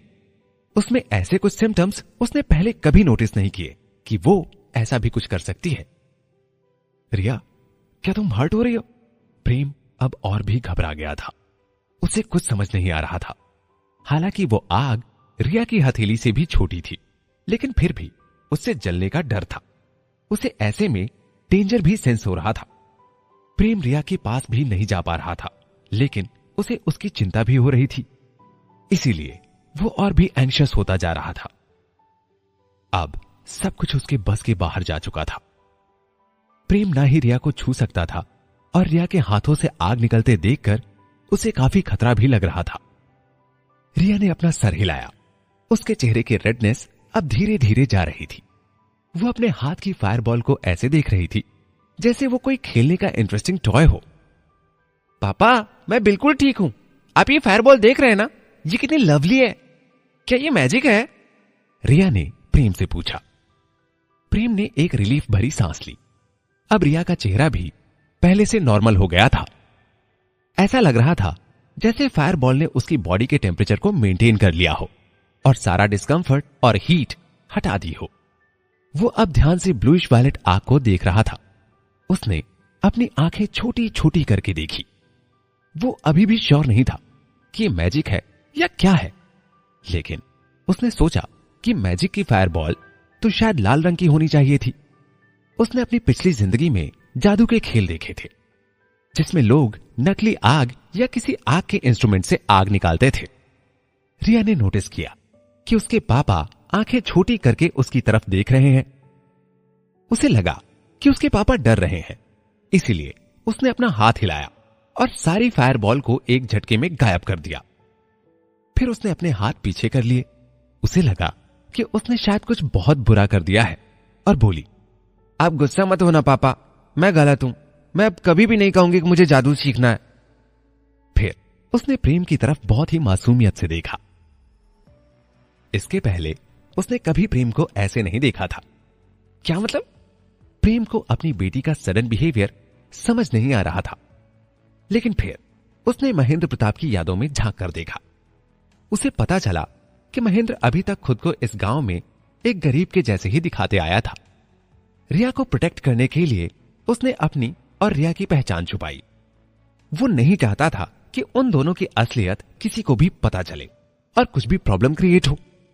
वो एक नई लाइफ की बिगिनिंग करने इस गांव में आया था और वो अपनी पुरानी लाइफ को पूरी तरह भूलना चाहता था। जब भी वो बाहर जाते थे, रिया को अपना पूरा चेहरा बांधकर जाना होता था ताकि किसी को भी ये समझ ना आए कि ये लोग कौन है। जब भी रिया जादू सीखने की कोई बात कहती तो उसे कह दिया जाता कि जादू से तो दूर ही रहे तो बेहतर है, और अगर सीखना चाहें भी तो अकेले में ये सब काम करें। प्रेम रिया को परेशानी से सर झुकाए हुए देख रहा था। प्रेम उसकी कोई हेल्प नहीं कर सकता था, लेकिन उसका पेन फील कर सकता था। उसे याद आया कि महेंद्र प्रताप इसलिए ऐसी लाइफ चूज करने में जरा भी हेजिटेट नहीं हुआ क्योंकि वो रिया को एक नॉर्मल और हैप्पी लाइफ देना चाहता था। लेकिन प्रेम को महेंद्र प्रताप का तरीका पसंद नहीं आया था। रिया के नेचर को दबाकर कोई काम करना प्रेम के हिसाब से गलत था। प्रेम को यह पता था कि कुछ अच्छे के लिए झूठ बोलना गलत नहीं है, लेकिन झूठ बोलकर किसी के नेचर को बदलना बहुत गलत है। उसने महेंद्र की लाइफ में यह बात जानी कि वो नॉर्मल लाइफ को ज्यादा प्रायोरिटी देता था। नॉर्मल लाइफ जीना गलत नहीं है, लेकिन किसी को बस ये सिखाना कि कि नॉर्मल लाइफ ही सबसे बेहतर है, प्रेम के व्यूज में यह बिल्कुल गलत था। महेंद्र प्रताप की खुद की लाइफ नॉर्मल नहीं थी, लेकिन वो चाहता था कि रिया की लाइफ नॉर्मल हो, और ये प्रेम को एक्सेप्ट नहीं था। यार, एक महान वीर योद्धा और एक चतुर प्रिंसेस की बेटी जीनियस नहीं होगी तो और क्या होगी? प्रेम ने सोचा, फायरबॉल वाला मैजिक रिया ने खुद ही सीख लिया था, और उसे स्टार्ट कैसे करना है इस बात में मास्टर हो गई थी। महेंद्र प्रताप की यादों में ऐसा कोई मोमेंट नहीं था जब उसने रिया को यह करते देखा हो। एक भी बार उसके सामने ऐसा इंसिडेंट नहीं हुआ था। रिया अपनी फिंगर्स को बार बार दबा रही थी। वो अब भी सर झुकाए वहीं खड़ी थी। प्रेम से ये देखा नहीं गया, उसका दिल पिघल गया। कितनी क्यूट बच्ची है यार ये, सीरियसली। अब इसे अपनी लाइफ में कुछ भी करने की फ्रीडम है। ये मेरी प्रॉब्लम एंड मेरी रिस्पॉन्सिबिलिटी होगी कि मुझे ये सब कुछ कैसे हैंडल करना है। प्रेम ने स्माइल करते हुए कहा। रिया थोड़ी देर को हेजिटेट हुई, फिर उसने सर उठाकर कहा, पापा मैं मैजिक नहीं सीखूंगी, आई प्रॉमिस। उसे अभी अपने पापा बहुत जेंटल और काइंड लग रहे थे, लेकिन उसे अभी अपने पापा का एंग्री फेस भी याद है, जब उसने मैजिक सीखने के बारे में कहा था और उन्होंने मैजिक सीखने से मना कर दिया था। वो अपने पापा को एंग्री या अनहैप्पी कभी नहीं करना चाहती थी। नहीं, ऐसा कुछ भी नहीं है बेटा, प्रेम ने बीच में रोककर स्माइल करते हुए कहा। उसने रिया की आंखों में देखा और बोला, मैं आज से तुम्हें कभी भी मैजिक सीखने या करने के लिए नहीं रोकूंगा। जब हमारा रेस्टोरेंट अच्छे से चलने लगेगा ना, और हमारे पास बहुत से पैसे होंगे, तो मैं खुद तुम्हें देवी के मंदिर मैजिक सीखने भेजूंगा। रिया कुछ देर तक चुप रही और फिर बोली, क्या सच में? उसने प्रेम की आंखों में देखा। वो थोड़ी सरप्राइज थी और थोड़ा डाउट में भी थी। हाँ मेरा बच्चा, बिल्कुल, लेकिन इसमें थोड़ा सा टाइम लगेगा क्योंकि अभी हमारा रेस्टोरेंट ओपन नहीं हुआ है और अभी हमें बहुत सारा काम करना है। बट पापा एक बात बोलूं, आप सबसे बेस्ट हो और मैं आपसे बहुत प्यार करती हूं। रिया ने प्रेम की बात कंप्लीट होने से पहले ही कहा। रिया तुरंत अपनी कुर्सी से उतरी और कूद के प्रेम की बाहों में आ गई और उसे चूम लिया। उसके बाद उसने कहा, मैं अच्छे से मैजिक सीखूंगी और एक बड़ी मैजिशियन बन जाऊंगी, फिर मैं आपको प्रोटेक्ट करूंगी, ये मेरी विश है। प्रेम ने रिया की आंखों में देखा और उसके बालों में हाथ फेरते हुए कहा, मुझे पक्का पता है तुम ऐसा कर लोगी। फिर उसने आगे कहा, चलो अब ज्यादा लेट नहीं करते और रेस्टोरेंट खोलते हैं। मारिया रेस्टोरेंट, हमारा रेस्टोरेंट।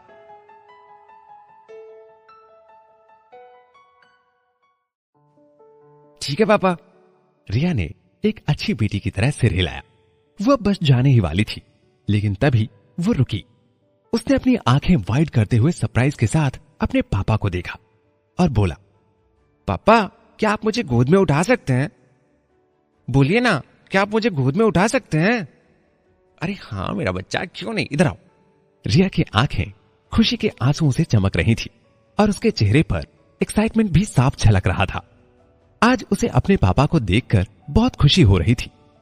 आज के पहले उसके पापा बहुत ही वीक थे, वो ठीक से चल भी नहीं पा रहे थे, लेकिन आज उन्होंने उसे गोद में उठाया था। इसका मतलब यह है कि अब उनमें पहले से ज्यादा पावर आ चुकी है। रिया की मेमोरीज में उसे बस इतना याद था कि सोते टाइम वो अपने पिता की बाहों में होती थी। उसके पहले उसके पापा ने उसे कभी हग नहीं किया था। उसे पता था कि उसके पापा की बॉडी वीक थी, लेकिन फिर भी अपने पापा को हग करना कैसा होता है वो ये एक्सपीरियंस करना चाहती थी, और आज उसका ये ड्रीम भी पूरा हो गया।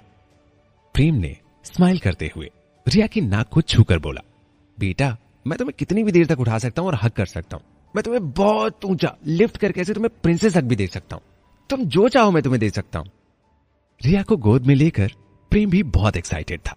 अब बॉडी को ठीक करना है मेरी फर्स्ट प्रायोरिटी है। मुझे अब कैसे भी करके मिशन कंप्लीट करना है यार। मैं दोबारा अपनी बॉडी को वीक नहीं पाना चाहता, जो किसी काम के लायक क्या चलने फिरने के लायक भी नहीं थी। उस बॉडी में तो दोबारा लौटने से अच्छा है मर जाना। वो बॉडी किसी काम की ही नहीं है। मैं चाह करके भी उस बॉडी में अपनी बेटी को गोद में नहीं उठा सकता, ना ही ढंग से किचन का चाकू पकड़ सकता हूं, ना ही अपनी मुट्ठी बांध सकता हूं। प्रेम खुद से बातें कर रहा था। रिया ने अपना चेहरा प्रेम के चेस्ट पर रखते हुए ऐसा फील किया जैसे वो किसी बिल्ली को गले लगा रही हो। फिर उसने खुश होकर कहा, पापा यू आर द बेस्ट। प्रेम ने भी उसे बहुत देर तक गले से लगाकर रखा। उसे यह जानकर अब बहुत रिलीफ फील हो रहा था कि हाथों से आग निकलने के अलावा रिया को कुछ और नहीं हुआ था। उस टाइम वो बहुत घबरा गया था जब उसने अचानक रिया का चेहरा लाल होते हुए देखा था। उसे लगा था जैसे रिया अब बहुत बीमार पड़ जाएगी और शायद कभी ठीक ही ना हो। उसके बाद जैसे ही उसके हाथों से आग निकलनी शुरू हुई, इस बात ने तो प्रेम को और भी डरा दिया था। शायद रिया ने प्रेम को एक डेमो दिखाने के लिए ऐसा किया हो कि वो ऐसा भी कर सकती है। वो जब चाहे अपने हाथों से आग निकाल सकती थी और इसके लिए उसे कोई स्पेशल स्पेल पढ़ने की जरूरत नहीं थी और न ही टाइम चाहिए था। रिया ने ये मैजिक करना खुद से ही सीख लिया था। महेंद्र प्रताप की मेमोरीज में ऐसा कोई मोमेंट नहीं था जिसमें उसे मैजिक करने या रिया के मैजिकल प्रिंसेस होने के बारे में कुछ भी पता हो। प्रेम को ठीक से उस समय का लुक भी नहीं याद था। उसे बस इतना याद था कि रिया एक जादूगरनी जैसी दिख रही थी। उसके हाथों में छोटी छोटी आग की फायरबॉल थी और वो बिल्कुल काम होकर उनसे टॉय के जैसे खेल रही थी। ऐसा लगता है जैसे इसे मैजिक करने की आर्ट अपनी मम्मी से मिली हो। वो ये फायरबॉल वाला मैजिक अभी से कितना इजीली कर लेती है। उसका ये टैलेंट सीरियसली कमाल का है। बस अभी ये मैजिक इसके कंट्रोल में नहीं है, लेकिन टाइम देने पर वो इसे कंट्रोल भी कर लेगी और अगर इसे ठीक से सिखाया गया तो इस मैजिक में जल्दी मास्टर हो जाएगी। फिर वो इसे ठीक से कंट्रोल भी कर लेगी। प्रेम ने रिया के बालों में हाथ फेरते हुए सोचा। वैसे महेंद्र प्रताप का ये सोचना भी गलत नहीं था कि रिया के पार्ट्स के बारे में किसी को कुछ पता चले, क्योंकि अगर बोनो को इसके बारे में पता चल गया तो शायद वो इसे मार डाले या मुझसे कहीं दूर ले जाए। ये मुझे एक्सेप्ट नहीं है यार। ऐसी पार्ट्स के बारे में किसी को नहीं पता चले तो ही बेहतर है। बेहतर रहेगा अगर ये एक सीक्रेट की तरह रहे। अगर देवी के मंदिर में वो मैजिक सीखेगी तो शायद वहां से इसकी न्यूज बाकी लोगों को पता चल जाए। इसलिए मुझे अब रिया के लिए कोई अच्छी जगह देखनी पड़ेगी जहां वो आराम से मैजिक सीख सके। और इस मामले में अभी जल्दबाजी नहीं करते हैं, थोड़ा सोचना चाहिए इस बारे में। यहां किसी के ऊपर बिलीव भी तो नहीं कर सकते, फिर मैं किसी को ठीक से जानता भी नहीं हूं और ये स्पीशीज ऐसी है कि इन पर भरोसा करना मेरे बस की बात नहीं है। अगर मेरी दुनिया होती तो मैं फिर भी एक चांस ले सकता था, लेकिन इस दुनिया में कोई भी चांस लेने का सवाल ही नहीं उठता। प्रेम ने मन ही मन तय किया। फिर प्रेम ने लेदर कवर वाले मेन्यू को टेबल पर से उठाया। मेन्यू बहुत सॉफ्ट लेदर से बना था। उसने उसे खोला। उसमें ब्लैक लेटर्स में किनारे पर लिखा था, शाही कबाब 600 कॉपर के सिक्कों में 1 प्लेट। बहुत सिंपल, प्लेन और स्टाइलिश। मेन्यू के सबसे ऊपर लिखा था, मारिया रेस्टोरेंट में आपका स्वागत है।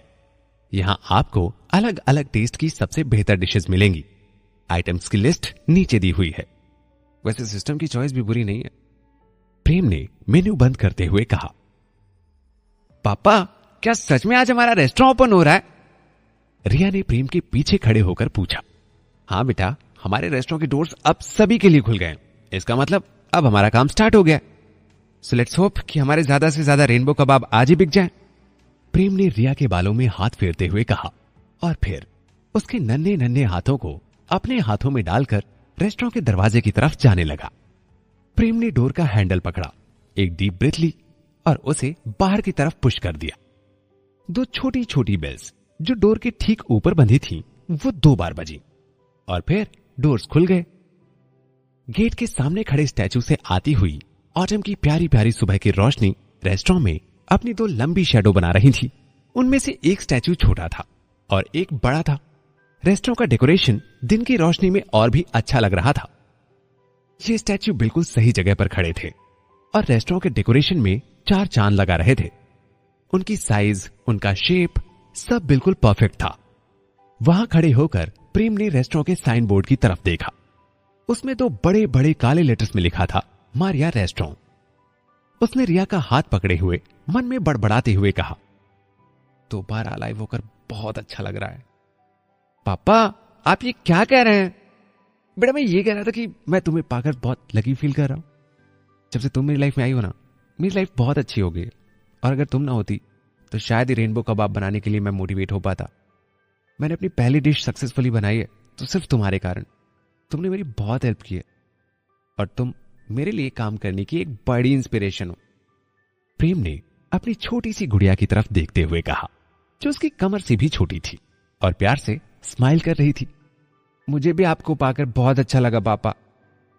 रिया ने प्रेम के 2 चक्कर काटे और अपने हाथ ट्रम्पेट जैसे बनाकर अपने मुंह के सामने रख लिए। उसने जोर से शाउट किया, हमारा रेस्टोरेंट अब ओपन हो गया है। आओ और यहां आकर के टेस्टी टेस्टी फूड खाओ। हमारे पास बहुत टेस्टी रेनबो कबाब हैं, जिनका टेस्ट आपको और कहीं नहीं मिलेगा। यहाँ के रेनबो कबाब सबसे बेस्ट हैं। हमारा डेकोरेशन भी बहुत सुंदर है। प्रेम ने अपनी बेटी की तरफ देखा और देखकर एक छोटी सी स्माइल दी वो आज अंदर से भी बहुत हैप्पी था।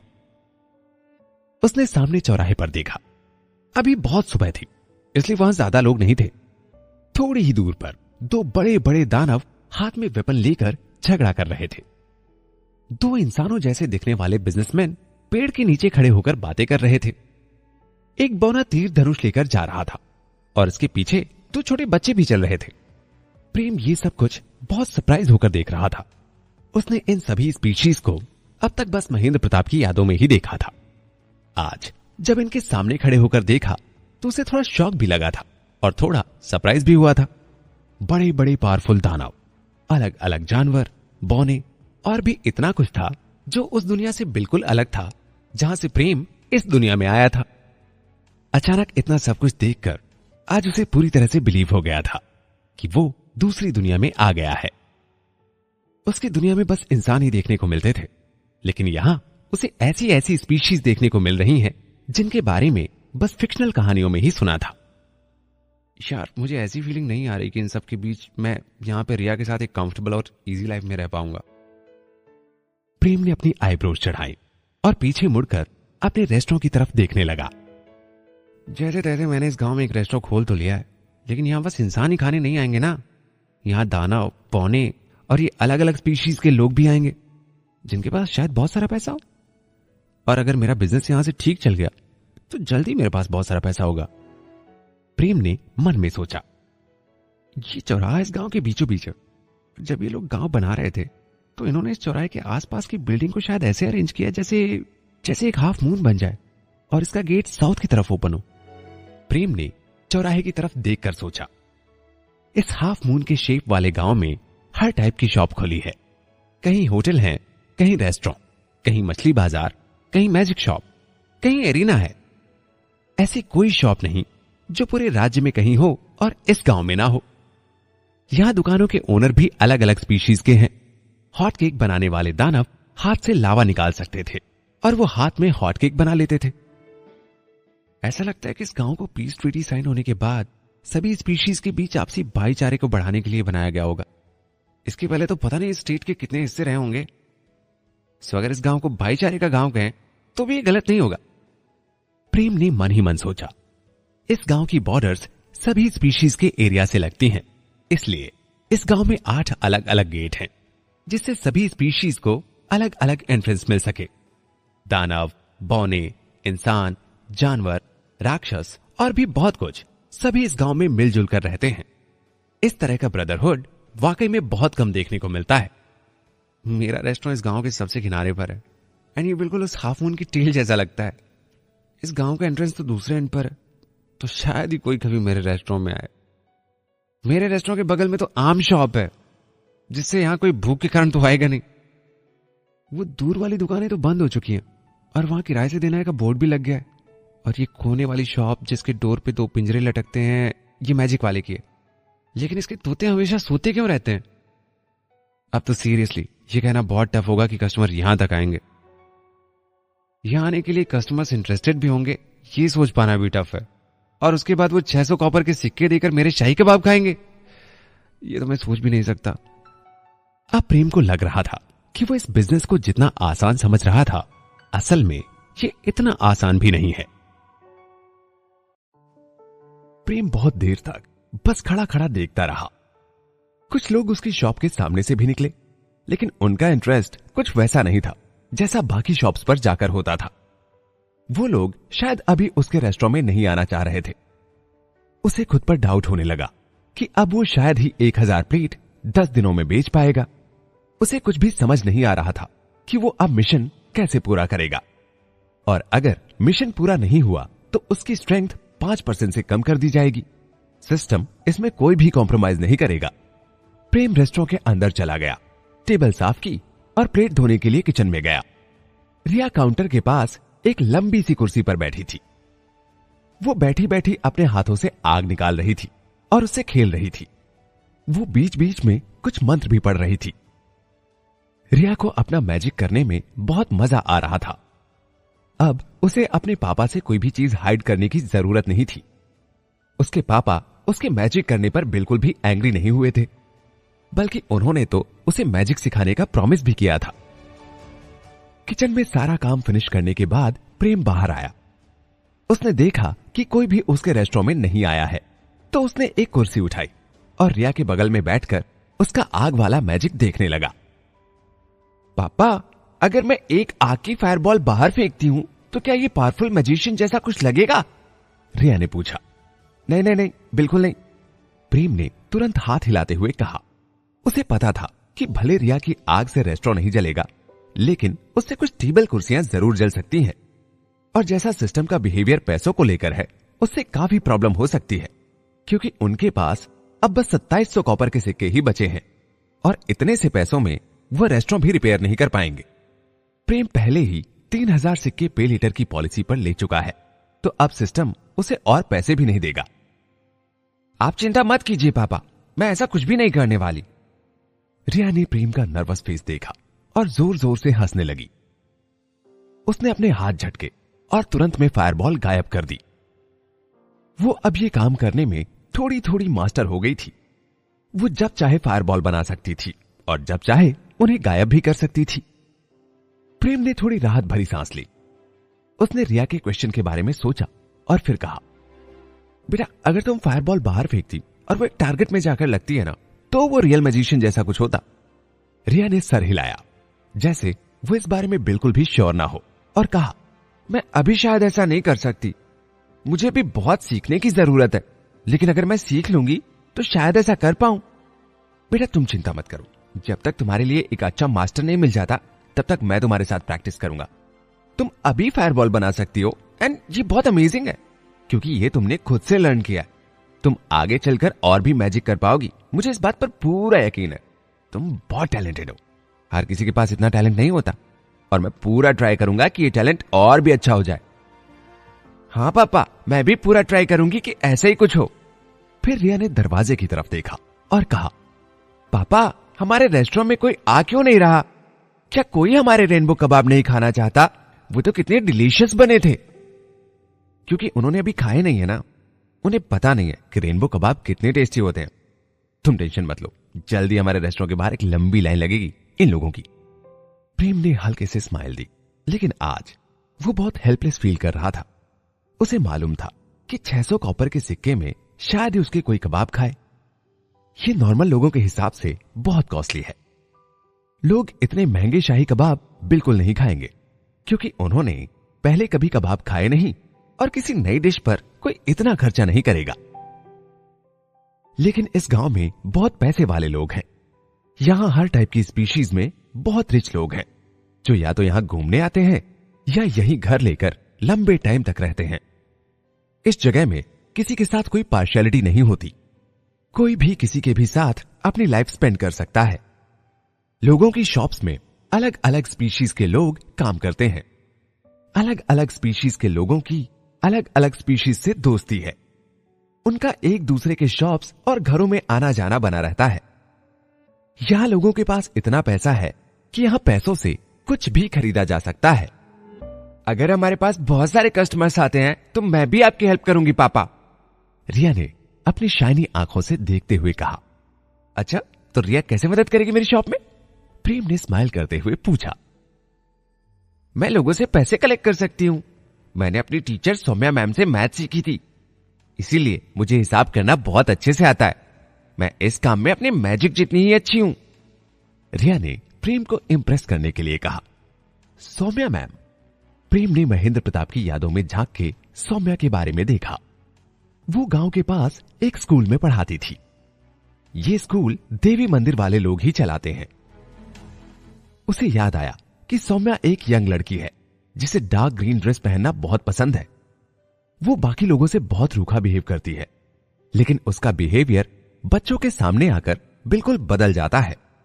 वो बच्चों के सामने आकर बिल्कुल काइंड और शांत हो जाती है और बच्चे उसे बहुत पसंद करते हैं। जब रिया के पास स्कूल की फीस भरने के पैसे नहीं थे तो उसे स्कूल में अलाउ नहीं किया जाता था। जब भी वो स्कूल जाती तो उसे क्लास के बाहर हाथ ऊपर करके खड़ा कर दिया जाता था। सौम्या को रिया बहुत पसंद थी। जब सौम्या पढ़ाने आती तो वो रिया को क्लास में अंदर बैठने देती और कभी कभी क्लास के बाद भी उसे पढ़ाने लगती। सौम्या रिया को थोड़ा थोड़ा खाने को देती रहती थी, इसीलिए महेंद्र प्रताप की यादों में उसका एक अच्छा इंप्रेशन था। हाँ पापा, अगर कस्टमर पे नहीं करेंगे तो मैं उनको एंग्री होकर दिखाऊंगी और उनको अपनी फायरबॉल से स्केयर करूंगी। रिया ने सर हिलाते हुए कहा। एंग्री होकर दिखाओगी? तुम्हें पता है एंग्री कैसे होते हैं? रिया ने कहा, हाँ पापा, मैंने हमारे घर के पास वाले बौने दादाजी को एंग्री होते देखा है। फिर उसने अपनी फिस्ट मुंह के सामने लाकर आंखें वाइड करते हुए बोला, अभी पे करो नहीं तो मैं तुम्हें पंच मार दूंगी। पापा, मेरा लुक एंग्री था ना? रिया ने पूरे एंटिसिपेशन के साथ पूछा। उसे लगा कि उसने ठीक से पोस्चर बनाया है। यार कितनी क्यूट है ये। प्रेम को अपनी बेटी को देखकर बहुत प्यार आ गया। रिया को देखते हुए उसने अपनी हंसी रोकी और कहा, हाँ तुम बहुत एंग्री दिख रही हो, तुमसे तो कोई भी स्कैर हो जाएगा और तुम ये काम बहुत अच्छे से कर लोगी, मुझे तुम पर पूरा भरोसा है। रिया ने अपनी फिस्ट नीचे करते हुए हैप्पी होकर कहा, ठीक है पापा, तो आप पैसे कलेक्ट करने का काम मुझ पर छोड़ दीजिए। अब ये मेरा मिशन है कि मुझे लोगों से पैसे लेना है और मैं इस बात में श्योर हूं कि मैं ये काम बहुत अच्छे से करूंगी। प्रेम ने स्माइल करते हुए जवाब दिया, ठीक है, सो ये काम मैं तुमको देता हूं और हाँ, जब मेरे पास टाइम होगा तो मैं तुम्हें यह भी सिखाऊंगा कि और भी ज्यादा कैसे एंग्री दिखा जाता है। वो रिया को अच्छे से सिखाना चाहता था क्योंकि यह काम आसान नहीं था। कभी कभी कस्टमर इतनी छोटी बच्ची की बात नहीं मानते, वो शायद उसे डांट दे। इससे रिया का दिल दुख सकता था, उसे बुरा भी लग सकता था, इसीलिए उसे इस काम को और भी अच्छे से सीखना होगा। रिया ने प्रेम को कहानी सुनाने को कहा। प्रेम ने उसे कहानी सुनाना शुरू की। तो ये कहानी है एक नन्ही सी राजकुमारी की। रिया बहुत ध्यान से सुन रही थी। प्रेम ने उस कहानी में कुछ कुछ बातें अपने हिसाब से भी ऐड कर दी और उसे पूरी कहानी समझाई। कहानी के खत्म होते ही रिया ने अचानक एक डिफरेंट सा क्वेश्चन पूछा, पापा, क्या सचमुच शाही पनीर इतना डिलीशियस होता है? हाँ बेटा, मेरे हिसाब से तो होता है। प्रेम ने जवाब दिया, लेकिन उसे थोड़ा अजीब भी लगा क्योंकि उसकी कहानी शाही पनीर के बारे में नहीं थी। फिर अचानक ऐसा सवाल क्यों? कहानी खत्म हो गई थी। वो दोनों बोर हो रहे थे और काउंटर पर टिके हुए थे। दोनों ने अपने हाथों पर अपनी चिन रखी हुई थी। ऐसा लग रहा था कि दोनों की फीलिंग सिंक हो रही है। प्रेम को पहले से पता था कि स्टार्ट अच्छी नहीं होगी, लेकिन उसे ऐसा नहीं पता था कि एक भी इंसान उसके रेस्टोरेंट में नहीं आएगा। उसे ऐसी एक्सपेक्टेशन बिल्कुल नहीं थी। बस दो राक्षसों के बच्चों ने उनके रेस्टोरेंट की विंडो की ग्लास से झांका था, इसके अलावा और किसी ने भी नहीं। जैसे ही दोपहर हुई, रिया ने प्रेम की तरफ देखा और बोला, पापा, मुझे भूख लगी है। प्रेम उठा और बोला, ठीक है बेटा, मैं अभी लंच बनाकर लाता हूं, मैं फिर से तुम्हें रेनबो कबाब खिलाऊंगा। और वो ऐसा कहते हुए किचन में चला गया। वो आज बहुत हेल्पलेस फील कर रहा था, लेकिन वो खुद रेस्टोरेंट के बाहर जाकर चिल्ला चिल्लाकर कस्टमर तो नहीं बुला सकता था। उसे पता था कि ऐसा करने से उसके रेस्टोरेंट की इमेज खराब हो सकती है, इसीलिए वो बस वेट ही कर सकता था। कस्टमर्स के साथ कैसा एटीट्यूड रखना है, ये प्रेम ने पहले ही सोच लिया था। वो पहले से ही जानता था कि किससे कैसा बिहेव करना चाहिए। वो अभी तक किसी भी चीज का ओनर नहीं था, लेकिन उसने बहुत से ओनर्स के बिहेवियर को देखा था। वो इतने होटल्स एंड रेस्टोरेंट में गया था कि उसे सब कुछ पता चल चुका था। उसे एक अच्छा यूजर एक्सपीरियंस था। एक वार्म एटीट्यूड को देखकर लोगों को लगता है कि उनकी बहुत वैल्यू की जा रही है, लेकिन जिन्हें ज्यादा बोलने वाले लोग पसंद नहीं, उनके साथ ऐसा नहीं होता। वो ज्यादा वार्म एटीट्यूड में अनकंफर्टेबल हो सकते हैं, और अगर बहुत रूखा और हल्का बिहेव किया तो ये भी कस्टमर्स पर बहुत नेगेटिव इंपैक्ट छोड़ता है। ज्यादा बोलना और कम बोलना, रेस्टोरेंट की फील्ड में ये दोनों ही बातें नहीं चलती। अभी रेस्टोरेंट को बस दो ही लोग मैनेज कर रहे हैं, रिया और मैं। अगर रिया ठीक से अपना काम कर पाती है तो ये मेरे लिए बहुत बड़ी हेल्प होगी। भाई, पैसे कलेक्ट करना भी एक रिस्पॉन्सिबिलिटी का काम है। कस्टमर्स को रिसीव करना मेरी रिस्पॉन्सिबिलिटी और पैसे कलेक्ट करना रिया की रिस्पॉन्सिबिलिटी। सो कुल मिलाकर के अगर एक अच्छा यूजर एक्सपीरियंस देना है तो मुझे कस्टमर्स को काफी अच्छे से हैंडल करना पड़ेगा। और जैसी अभी रेस्टोरेंट की कंडीशन है, उस हिसाब से बस मुझे 3 चीजों का ध्यान सबसे ज्यादा रखना है: काइंडनेस, डिस्टेंस और इक्वालिटी। प्रेम ने मन में सोचा, काइंडनेस सबसे बेसिक रिस्पेक्ट होगी जो कस्टमर को दिखनी चाहिए। इससे उन्हें खाना खाने के पहले बहुत अच्छा फील होगा। डिस्टेंस की बात करें तो इससे रेस्टोरेंट की एफिशिएंसी काफी बढ़ जाती है, क्योंकि बहुत से कस्टमर्स को ज्यादा क्लोज कॉन्वर्सेशन पसंद नहीं आते। सो अगर मैं डिस्टेंस रखते हुए बात करता हूं तो सभी लोग बहुत कंफर्टेबल रहेंगे। और इक्वालिटी इसलिए जरूरी हो जाती है क्योंकि यहां अलग अलग स्पीशीज के लोग रहते हैं और सभी के साथ इक्वल बिहेव करना बहुत जरूरी है, चाहे वो कोई भी स्पीशीज हो। मेरी नजर में वो एक वैल्यूबल कस्टमर होगा। मैं सबके साथ एक जैसा बिहेव करूंगा। प्रेम ने अभी लंच के लिए शाही कबाब के इंग्रेडिएंट्स निकाले ही थे। इतने में ही डोर की छोटी छोटी बेल्स बजती हैं।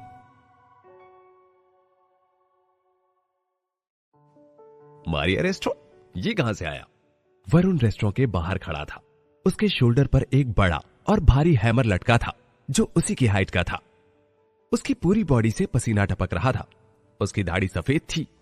उसका चेहरा बिल्कुल काला था, जैसे किसी ने उसे स्टोव में जला दिया हो। वो खड़े खड़े बहुत कंफ्यूज हो रहा था। उसे रेस्टोरेंट देखकर कुछ भी समझ नहीं आ रहा था। अचानक से एक रात में ऐसा कुछ कैसे बन गया? रेस्टोरेंट देखकर वो बहुत सरप्राइज था।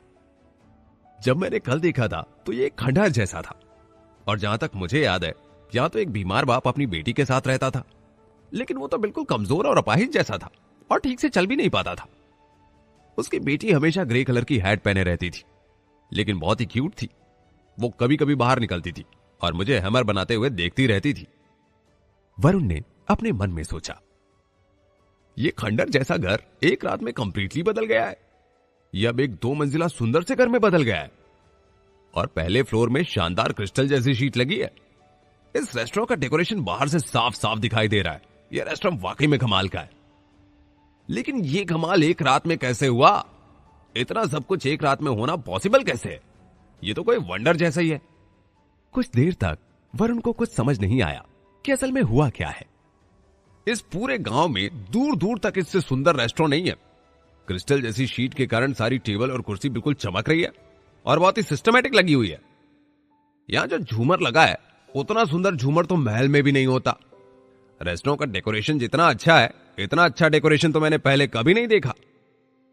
इतना काम करवाने में कितने सारे पैसे खर्च हो गए होंगे। इतना पैसा इन लोगों के पास सडनली आया कहां से? ऐसा कर पाना सबके बस में नहीं होता। वरुण खड़े खड़े सोचता रहा। मुझे लगता है कि ये दोनों इंसान बहुत पावरफुल मैजिशियन है। इन्होंने मिलकर एक ही रात में इतना सुंदर और इतना बड़ा रेस्टोरेंट बना लिया है। इतना बढ़िया डेकोरेशन नॉर्मल आदमी एक रात में नहीं कर सकता। ये दोनों इंसान डिफरेंट तो है। इन्होंने ऐसे ही सब कुछ इतना शानदार नहीं बना लिया। अगर मैजिक से नहीं किया तो इतना सब करने के लिए इनके पास इतने पैसे कहां से आए? और अब सडनली ये खाना बनाने का सोच रहे हैं। वरुण अपनी दाढ़ी खुजलाते हुए सोच रहा था। वैसे इंसान का दिमाग बहुत चतुर होता है, वो किसी के भी समझ में नहीं आता। उनके दिमाग में क्या चल रहा है ये किसको पता। ये दोनों बस इंसान ही नहीं है, इनमें कोई ना कोई तो बात है जो इन्हें अलग बनाती है, वरना इतना सब कुछ कर पाना इनके बस की बात नहीं थी। इंसान तो वैसे भी बहुत कमजोर स्पीशी है। लगता है मुझे भी यहां कुछ खाकर देखना होगा। अगर यहां कुछ अच्छा मिल जाता है तो मुझे बहुत दूर जाने की जरूरत नहीं पड़ेगी। वरुण ने रेस्टोरेंट की तरफ देखते हुए सोचा। वरुण अब बिल्कुल श्योर हो चुका था कि रेस्टोरेंट उन दोनों बाप बेटी का ही है, क्योंकि उसने काउंटर के पास उस छोटी लड़की को देख लिया था। आज वो छोटी लड़की बिना हैट के और भी अडोरेबल लग रही थी और उसका दिमाग आज कहीं और ही बिजी था। वरुण ने दरवाजे को पुश किया। उसके हाथ में हैमर था। दरवाजा खुलते ही ऊपर लगी दोनों बेल्स बजने लगी। उसने ऊपर देखा और बड़े जोर से हंसने लगा। फिर वो रेस्टोरेंट के अंदर आ गया। अंदर आने के बाद उसे रेस्टोरेंट और भी क्लीन और कंफर्टेबल लगा, जो उसे बाहर से नहीं दिख रहा था। जितना ग्रैंड डेकोरेशन था उतना ही शानदार ब्राउन कलर का बैकग्राउंड था। अब उसे बिल्कुल भी हैरानी नहीं लग रही थी। अब वो और भी रिलैक्स्ड हो चुका था। उसने सब कुछ एक्सेप्ट कर लिया था। भले ही रेस्टोरेंट एक रात में कैसे भी बना हो, लेकिन यह बहुत ही अच्छा बना है। यहां सभी के कंफर्ट का ध्यान रखा गया है और हर चीज बहुत ही सूदिंग है। एक एक चीज को माइन्यूटली और बहुत सही जगह अरेंज किया गया है। वरुण ने अपनी गर्दन नीचे करके अपने आप को ध्यान से देखा। उसके कपड़ों में होल्स थे, जो कि स्पार्क के कारण बने हुए थे। जब भी वो हथियार बनाता तो उसकी चिंगारियां हमेशा उसके कपड़ों में होल्स कर देती थी। उसके पास कोई भी अच्छे कपड़े नहीं बचे थे। सभी कपड़ों में होल्स हो चुके थे। और उसके जूतों पर बड़ी मोटी धूल चढ़ी थी, जैसे वो अभी अभी कीचड़ में डूब कर आया हो। उसे अपना अटायर बहुत ही गंदा लग रहा था और ये सब इसलिए हो रहा था क्योंकि रेस्टोरेंट का डेकोरेशन बहुत ही रिच फील कराने वाला था। उसे रेस्टोरेंट की साफ सफाई देखकर अब थोड़ा हेजिटेशन फील हो रहा था। रिया की आंखें थोड़ा शाइन करने लगी जब वो काउंटर से टिकी हुई अपने लंच का वेट कर रही थी। जैसे ही उसने वरुण को अंदर आते देखा तो वो तुरंत किचन की तरफ मुड़ी और जोर से शाउट किया, पापा, हमारे पहले कस्टमर आ गए और वो हमारे बगल वाले बौने दादाजी हैं। प्रेम ने शाही कबाब बनाने का सामान बस निकाला ही था और तभी उसने बेल्स बजने की और रिया के शाउट करने की आवाज सुनी। उसने दरवाजे की तरफ देखा। दरवाजा खुला हुआ था और वहां बगल वाले बौने दादाजी खड़े थे, जिनके हाथ में एक बड़ा सा हैमर था। प्रेम को बहुत अच्छा फील हो रहा था। उसने देखा कि उस बौने आदमी के छोटे छोटे बाल हैं और पूरे चेहरे पर सफेद दाढ़ी उगी हुई है। उनके मसल्स काफी स्ट्रांग हैं और उनकी आर्म्स इतनी थिक है जितनी नॉर्मल आदमी की थाई होती है। सबसे लास्ट में उसने देखा कि वो होल्स वाले कपड़े पहने हैं और हाथ में ग्लव्स पहने हैं। उसे समझ आ रहा था कि ये होल्स हथियार बनाते टाइम निकलने वाली स्पार्क के कारण हुए हैं और जूतों के ऊपर जो धूल की परत चढ़ी है वो सही तरीके से साफ सफाई ना होने के कारण है। आज से पहले प्रेम की भी हालत ऐसी ही थी। वो भी गंदे और फटे कपड़े पहने रहता था, इसलिए उसने सोचा कि किसी को उसके कपड़ों के हिसाब से जज नहीं करना चाहिए। जैसा कि उसने रेस्टोरेंट खोलते टाइम सोचा था कि वो सभी के साथ इक्वालिटी बनाकर रखेगा। उसे वो बात भूलनी नहीं चाहिए, चाहे कोई कैसे भी कपड़े पहने हो। वो उसके लिए एक वैल्यूएबल कस्टमर से कम नहीं होना चाहिए, क्योंकि अगर उसे अपना मिशन पूरा करना है तो उसे 1000 प्लेट शाही कबाब बेचने होंगे, जो कि ऑलमोस्ट सभी लोगों के खाने पर ही पॉसिबल होगा। ये पहली बार था जब प्रेम ने कोई बौना इतने पास से देखा था। वो प्रेम की कमर के ऑलमोस्ट बराबर ही था, लेकिन उसके मसल्स काफी स्ट्रांग थे और वो बिल्कुल भरा हुआ था। ये शख्स बगल की आम शॉप वाला बौना था, जिसका नाम है वरुण। ये इस गांव के गिने चुने हथियार बनाने वालों में से एक था। बौनों की लाइफ बहुत लॉन्ग होती है। ये ऑलमोस्ट 200 साल का होगा, लेकिन हमेशा की तरह बिल्कुल स्ट्रांग और पावरफुल था। प्रेम ने तभी महेंद्र प्रताप की यादों में देखा तो उसे याद आया कि ये उन कुछ लोगों में से है जो उसके घर आते जाते रहते हैं और वो एक शॉप का ओनर भी है। हालांकि उसे सभी शॉप्स के ओनर्स के नाम नहीं पता थे, लेकिन वो चेहरा देखकर इतना बता सकता था कि कौन किस शॉप का ओनर है। ये प्रेम का पहला कस्टमर था, तो प्रेम उसे देखकर बहुत खुश हुआ। उसने टॉवल से अपने हाथ पोंछे और किचन से बाहर आकर देखा कि वरुण अभी भी डोर पर बहुत हेजिटेट होकर खड़ा है। उसने वरुण के धूल चढ़े हुए जूते देखे तो वो समझ गया कि वरुण अभी तक वहां क्यों खड़ा है। उसे समझ आ चुका था कि रेस्टोरेंट का डेकोरेशन देखकर वरुण हेजिटेशन फील कर रहा है, क्योंकि उसके कपड़े फटे हैं और जूते बहुत गंदे हैं। इसलिए प्रेम वरुण की तरफ नहीं गया और काउंटर के पास जाकर खड़ा हो गया। उसने रिया को इशारा करते हुए कहा कि चुप रहना, और फिर वो खुद खड़े होकर बोला, स्वागत है आपका, आप कुछ खाना चाहेंगे? वरुण ने सरप्राइज भरी नजरों से प्रेम को देखा। उसे समझ नहीं आ रहा था कि जो इंसान हमेशा कमजोर दिखता था, आज वो इतना अच्छा कैसे दिख रहा है। वो लगातार प्रेम का सूट देख रहा था। वो अभी भी पूरी तरह से ठीक नहीं लग रहा था, लेकिन फिर भी सीधा खड़ा हुआ है। उसकी सेहत पहले से काफी अच्छी लग रही है। ऐसे मेल्स जिनकी आंखें फीमेल्स जैसी होती हैं, वो वरुण को पसंद नहीं आते, खासकर वो जो कमजोर होते हैं। जबकि आज प्रेम बहुत ही जेंटल लग रहा था। शरीर के कमजोर होने के बाद भी विमन जैसा तो बिल्कुल नहीं लग रहा था। वो ऐसा लग रहा था जैसे कोई शार्प तलवार बाहर रखी हो। आज वो किसी भी ऑर्डिनरी आदमी जैसा नहीं लग रहा था।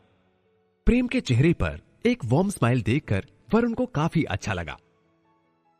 प्रेम ने जिस तरह से वरुण का वेलकम किया, उसकी वजह से वो बहुत कंफर्टेबल फील कर रहा था।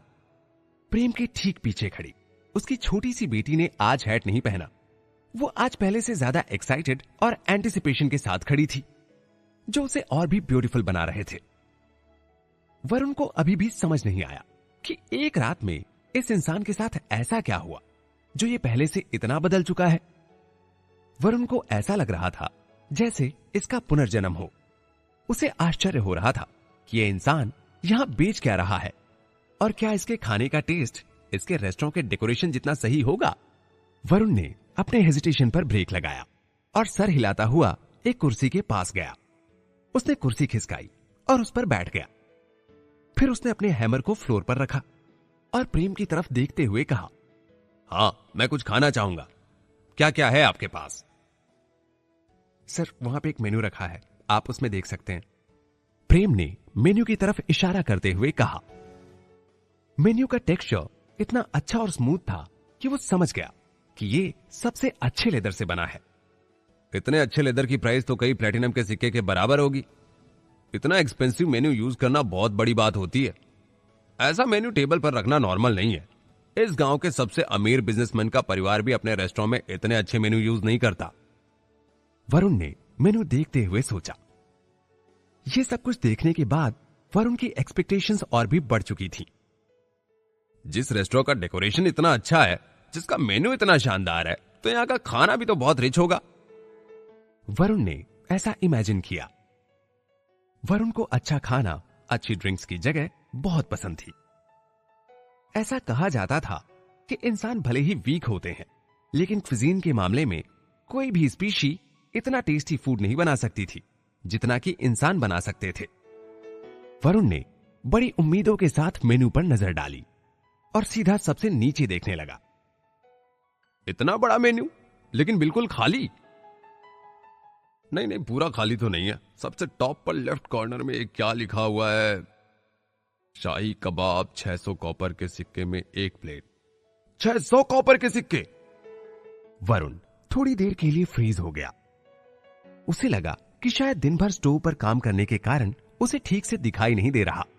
उसने मेन्यू को और क्लोज लाते हुए दोबारा अच्छे से देखा, लेकिन अभी भी उस मेन्यू में यही लिखा था, शाही कबाब 600 कॉपर के सिक्के पर प्लेट।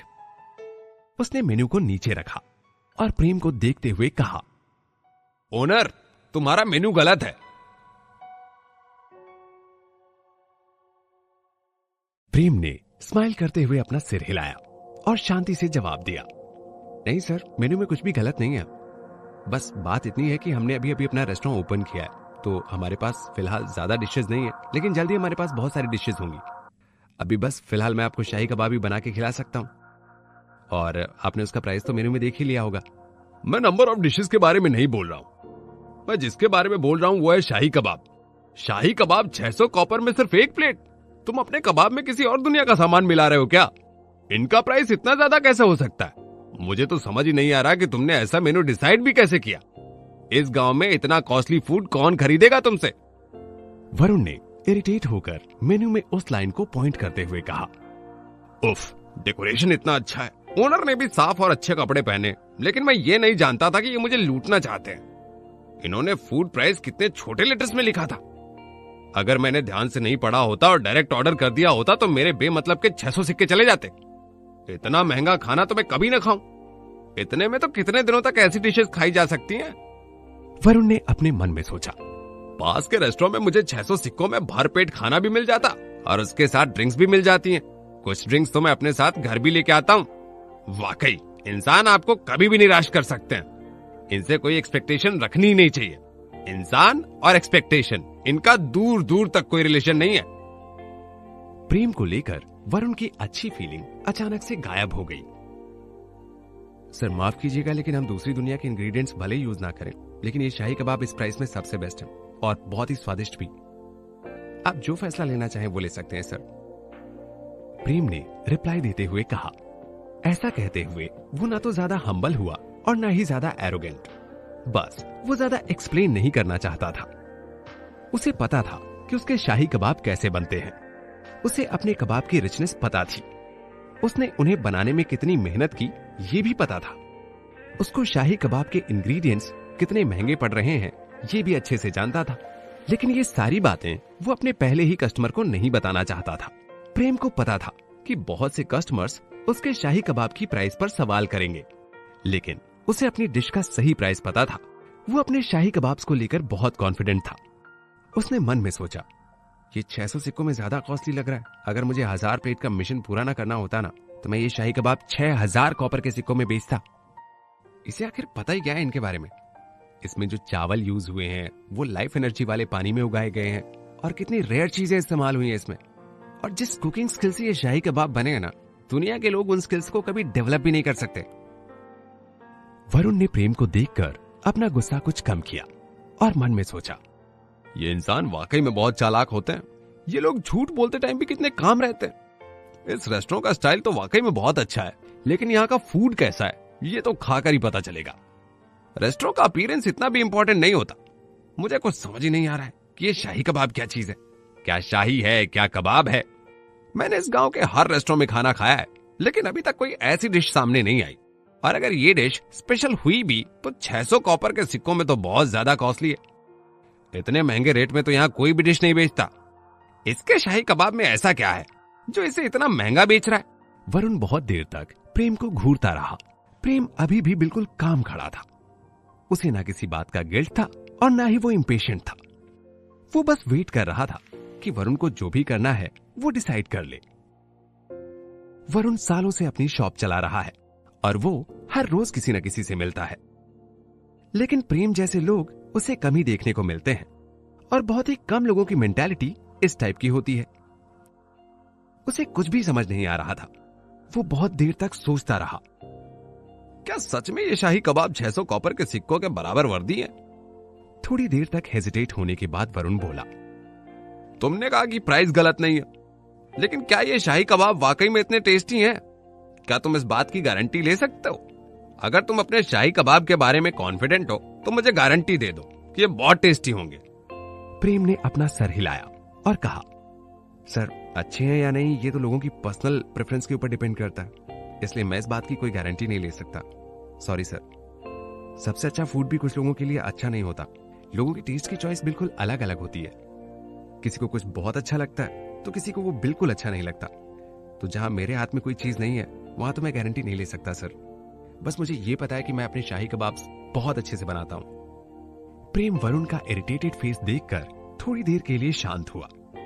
उसे लगने लगा था कि उसका फर्स्ट कस्टमर शायद अब ज्यादा देर तक नहीं रुकेगा। वरुण अब और भी चिढ़ चुका था। बाकी रेस्टोरेंट वाले अपने डिशेस के बारे में कितनी बड़ी बड़ी बातें करते, लेकिन एक बार इसे तो देखो, ये क्या कह रहा है कि ये टेस्ट की कोई गारंटी नहीं ले सकता। ये इतनी सी बात की गारंटी नहीं ले सकता कि इसके फूड का टेस्ट अच्छा होगा। ऐसा लगता है कि ये बहुत बड़ा लायर है। अगर मैं खाने के बाद ये कहता हूं कि इसके शाही कबाब का टेस्ट अच्छा नहीं था तो ये बोल देगा कि ये तो मेरी पर्सनल प्रॉब्लम है। बहुत चालाक आदमी है ये। शायद अब मुझे यहां से जाना चाहिए, वरुण ने अपने मन में सोचा। रिया काफी देर से दोनों को बात करते हुए देख रही थी और उसे समझ आया कि इन दोनों की बातें कभी खत्म नहीं होंगी। उसने प्रेम से कहा, पापा मुझे भूख लगी है। फिर उसने बौने दादाजी की तरफ बहुत डिसलाइक से देखा। ये दादाजी बहुत टाइम लगा रहे हैं। रेनबो शाही कबाब तो कितने डिलीशियस हैं। ये फिर भी अभी तक अपना मूड नहीं बना पाए। पापा को अब मेरे लिए एक प्लेट शाही कबाब बना देने चाहिए। जब रिया ने देखा तब वरुण बस अपनी टेबल से उठने ही वाला था। उसे रिया का लुक देखकर बहुत एम्बैरेस्ड फील हुआ। उस छोटी सी लड़की के चेहरे पर कुछ ऐसा लुक था जैसे वरुण ने उसका खाने का टाइम बर्बाद कर दिया हो। अब वो अपनी जगह से खड़ा भी नहीं हो पा रहा था। रिया वरुण को ऐसे देख रही थी जैसे उसने फालतू में इतनी देर की। अगर उसे नहीं खाना था तो इतना सवाल जवाब करने की जरूरत ही क्या थी। ठीक है बेटा, मैं तुम्हारे लिए रेनबो कबाब बनाता हूं। प्रेम ने स्माइल करते हुए रिया के बालों में हाथ फेरा और फिर प्रेम ने वरुण को देखकर कहा, टेक योर टाइम सर, जब भी आपका मूड बन जाए आप मुझे बता दीजिएगा। इतना कहकर प्रेम पीछे मुड़कर किचन की तरफ चला गया और कुकिंग स्टार्ट कर दी। रिया फिर से काउंटर के पास वाली कुर्सी पर जाकर बैठ गई। उसने अपनी चिन को अपने हाथ पर रखा और आंखें ब्लिंक करती हुई बड़े ही इनोसेंट बनते हुए बोली, रेनबो शाही कबाब वाकई में बहुत अच्छे हैं। वो मुझे बहुत पसंद आए थे। आप सच में उन्हें नहीं खाना चाहेंगे दादाजी? ये इतनी क्यूट है। वरुण को लगा जैसे उसका पत्थर दिल जो इतने सालों से किसी के लिए नहीं पिघला अचानक से पिघल गया हो। वो बस चिल्लाने ही वाला था, हाँ बिल्कुल, मुझे भी एक प्लेट दे दो। फिर उसे याद आया, अभी तक मैंने जितने सवाल पूछे और जितना इरिटेटेड फेस बनाया वो सब बेकार चला जाएगा। और अगर बस इस छोटी बच्ची के कारण मैं अपना फैसला बदल लूं तो मेरी इतनी बहस का क्या होगा। मुझे हार माननी होगी। फिर उसने अपने इमोशंस को थोड़ा कंट्रोल किया और बोला, मैं पहले इस बारे में सोचूंगा और उसके बाद बताऊंगा। ठीक है, आपको जैसा ठीक लगे, लेकिन आप जब भी शाही कबाब खाएंगे वो आपको बहुत ही टेस्टी लगेंगे। रिया ने वरुण की तरफ ऐसे देखकर कहा जैसे उसने उसके अंदर झांक लिया हो। फिर उसने अपना चेहरा किचन की तरफ घुमाया और अपने कबाब का वेट करने लगी। मैं किसी शाही कबाब को नहीं पसंद करने वाला, वरुण ने मुंह में बड़बड़ाते हुए कहा। उसे लगा जैसे उसका दिल फिर से पिघल गया। उसका एक दिन में 2 बार दिल पिघला था, और वो भी एक छोटी सी लड़की के कारण। रिया का क्यूट फेस देखकर किसी को भी उस पे प्यार आ जाएगा। मैं देखूंगा कि ये शाही कबाब वाकई इतने अच्छे हैं जितना ये लड़की कह रही है, या फिर ये लड़की भी अपने पापा जैसी लायर है, वरुण ने मन में सोचा। अब उसे जाने की कोई जल्दी नहीं थी। अब वो वेट कर रहा था। वो भी देखना चाहता था कि ये शाही कबाब आखिर होते कैसे हैं और इनमें क्या खास है कि इनके रेट्स इतने हाई हैं। टेस्ट फील्ड में इतनी बार प्रैक्टिस करने के बाद और आज ही दिन में दोबारा रियल में बनाने के कारण प्रेम को एक प्लेट शाही कबाब बनाने में बस 10 मिनट का टाइम लगा। जब प्रेम प्लेट लेकर बाहर आया तो वरुण अभी भी वहां बैठा था। प्रेम वरुण के चेहरे पर सरप्राइज साफ साफ देख सकता था। प्रेम को लगा था कि उसका पहला कस्टमर अभी तक चला गया होगा। रिया कुर्सी से उतर गई। वो कंटिन्यूअसली प्रेम के हाथ में शाही कबाब की प्लेट को देखे जा रही थी। रिया खुश होकर ताली बजाने लगी और बोली, इसकी खुशबू कितनी अच्छी आ रही है। पापा, आप अमेजिंग हो। तो ये है शाही कबाब। ये इतने स्पेशल भी तो नहीं दिख रहे। हाँ, ठीक ठाक तो दिख रहे हैं, लेकिन इसके ऊपर कोई भी खास चीज तो डली नहीं है। ये इतने भी सेटिस्फाइंग नहीं होंगे। वरुण को पहले काफी एक्सपेक्टेशंस थी, लेकिन जब उसने शाही कबाब देख लिए तो वो काफी डिसअपॉइंटेड लग रहा था। प्रेम ने रिया की टेबल पर शाही कबाब रखे। रिया वरुण के ठीक सामने वाली टेबल पर बैठी थी। प्रेम ने रिया से कहा, जाओ पहले जाकर अच्छे से हाथ धो और उसके बाद खाना शुरू करना है ना। ठीक है पापा। रिया दौड़कर किचन में गई, स्टूल पर चढ़ गई और अच्छे से हाथ धो लिए। फिर जल्दी से दौड़कर आई, अपनी टेबल के सामने लगी चेयर पर बैठ गई और थोड़ा पास खिसक कर प्लेट की तरफ देखने लगी। उसने एक लंबी सांस लेकर शाही कबाब को स्मेल किया। उसकी बड़ी बड़ी आंखों में शाइन आ गई। इसी टाइम शाही कबाब की खुशबू वरुण की टेबल तक भी पहुंच गई। उसे कुछ समझ नहीं आया तो उसने भी एक लंबी सांस लेकर शाही कबाब स्मेल किए। उसकी आंखें अचानक बड़ी हो गई। उसने मन में सोचा, ये खुशबू इतनी अट्रैक्टिव कैसे हो सकती है। मैं अब खाना शुरू करती हूँ, रिया ने कहा। वो हाथ में फोक लेकर बैठी ही थी। उसने तुरंत एक कबाब फोक में फंसाया और उसे मुंह में रखा। वो बहुत खुश होकर अपना लंच एंजॉय कर रही थी। एक के बाद एक वो कबाब खाए जा रही थी। वो रुकने के मूड में बिल्कुल भी नहीं थी। वो इतनी जल्दी खाने की कोशिश कर रही थी कि उसकी बॉडी हल्की हल्की शेक करने लगी थी। वरुण के मुंह में भी अब पानी आ रहा था। उसने बिना हेजिटेट हुए पास खड़े प्रेम से कहा, ओनर, मुझे एक प्लेट शाही कबाब दो।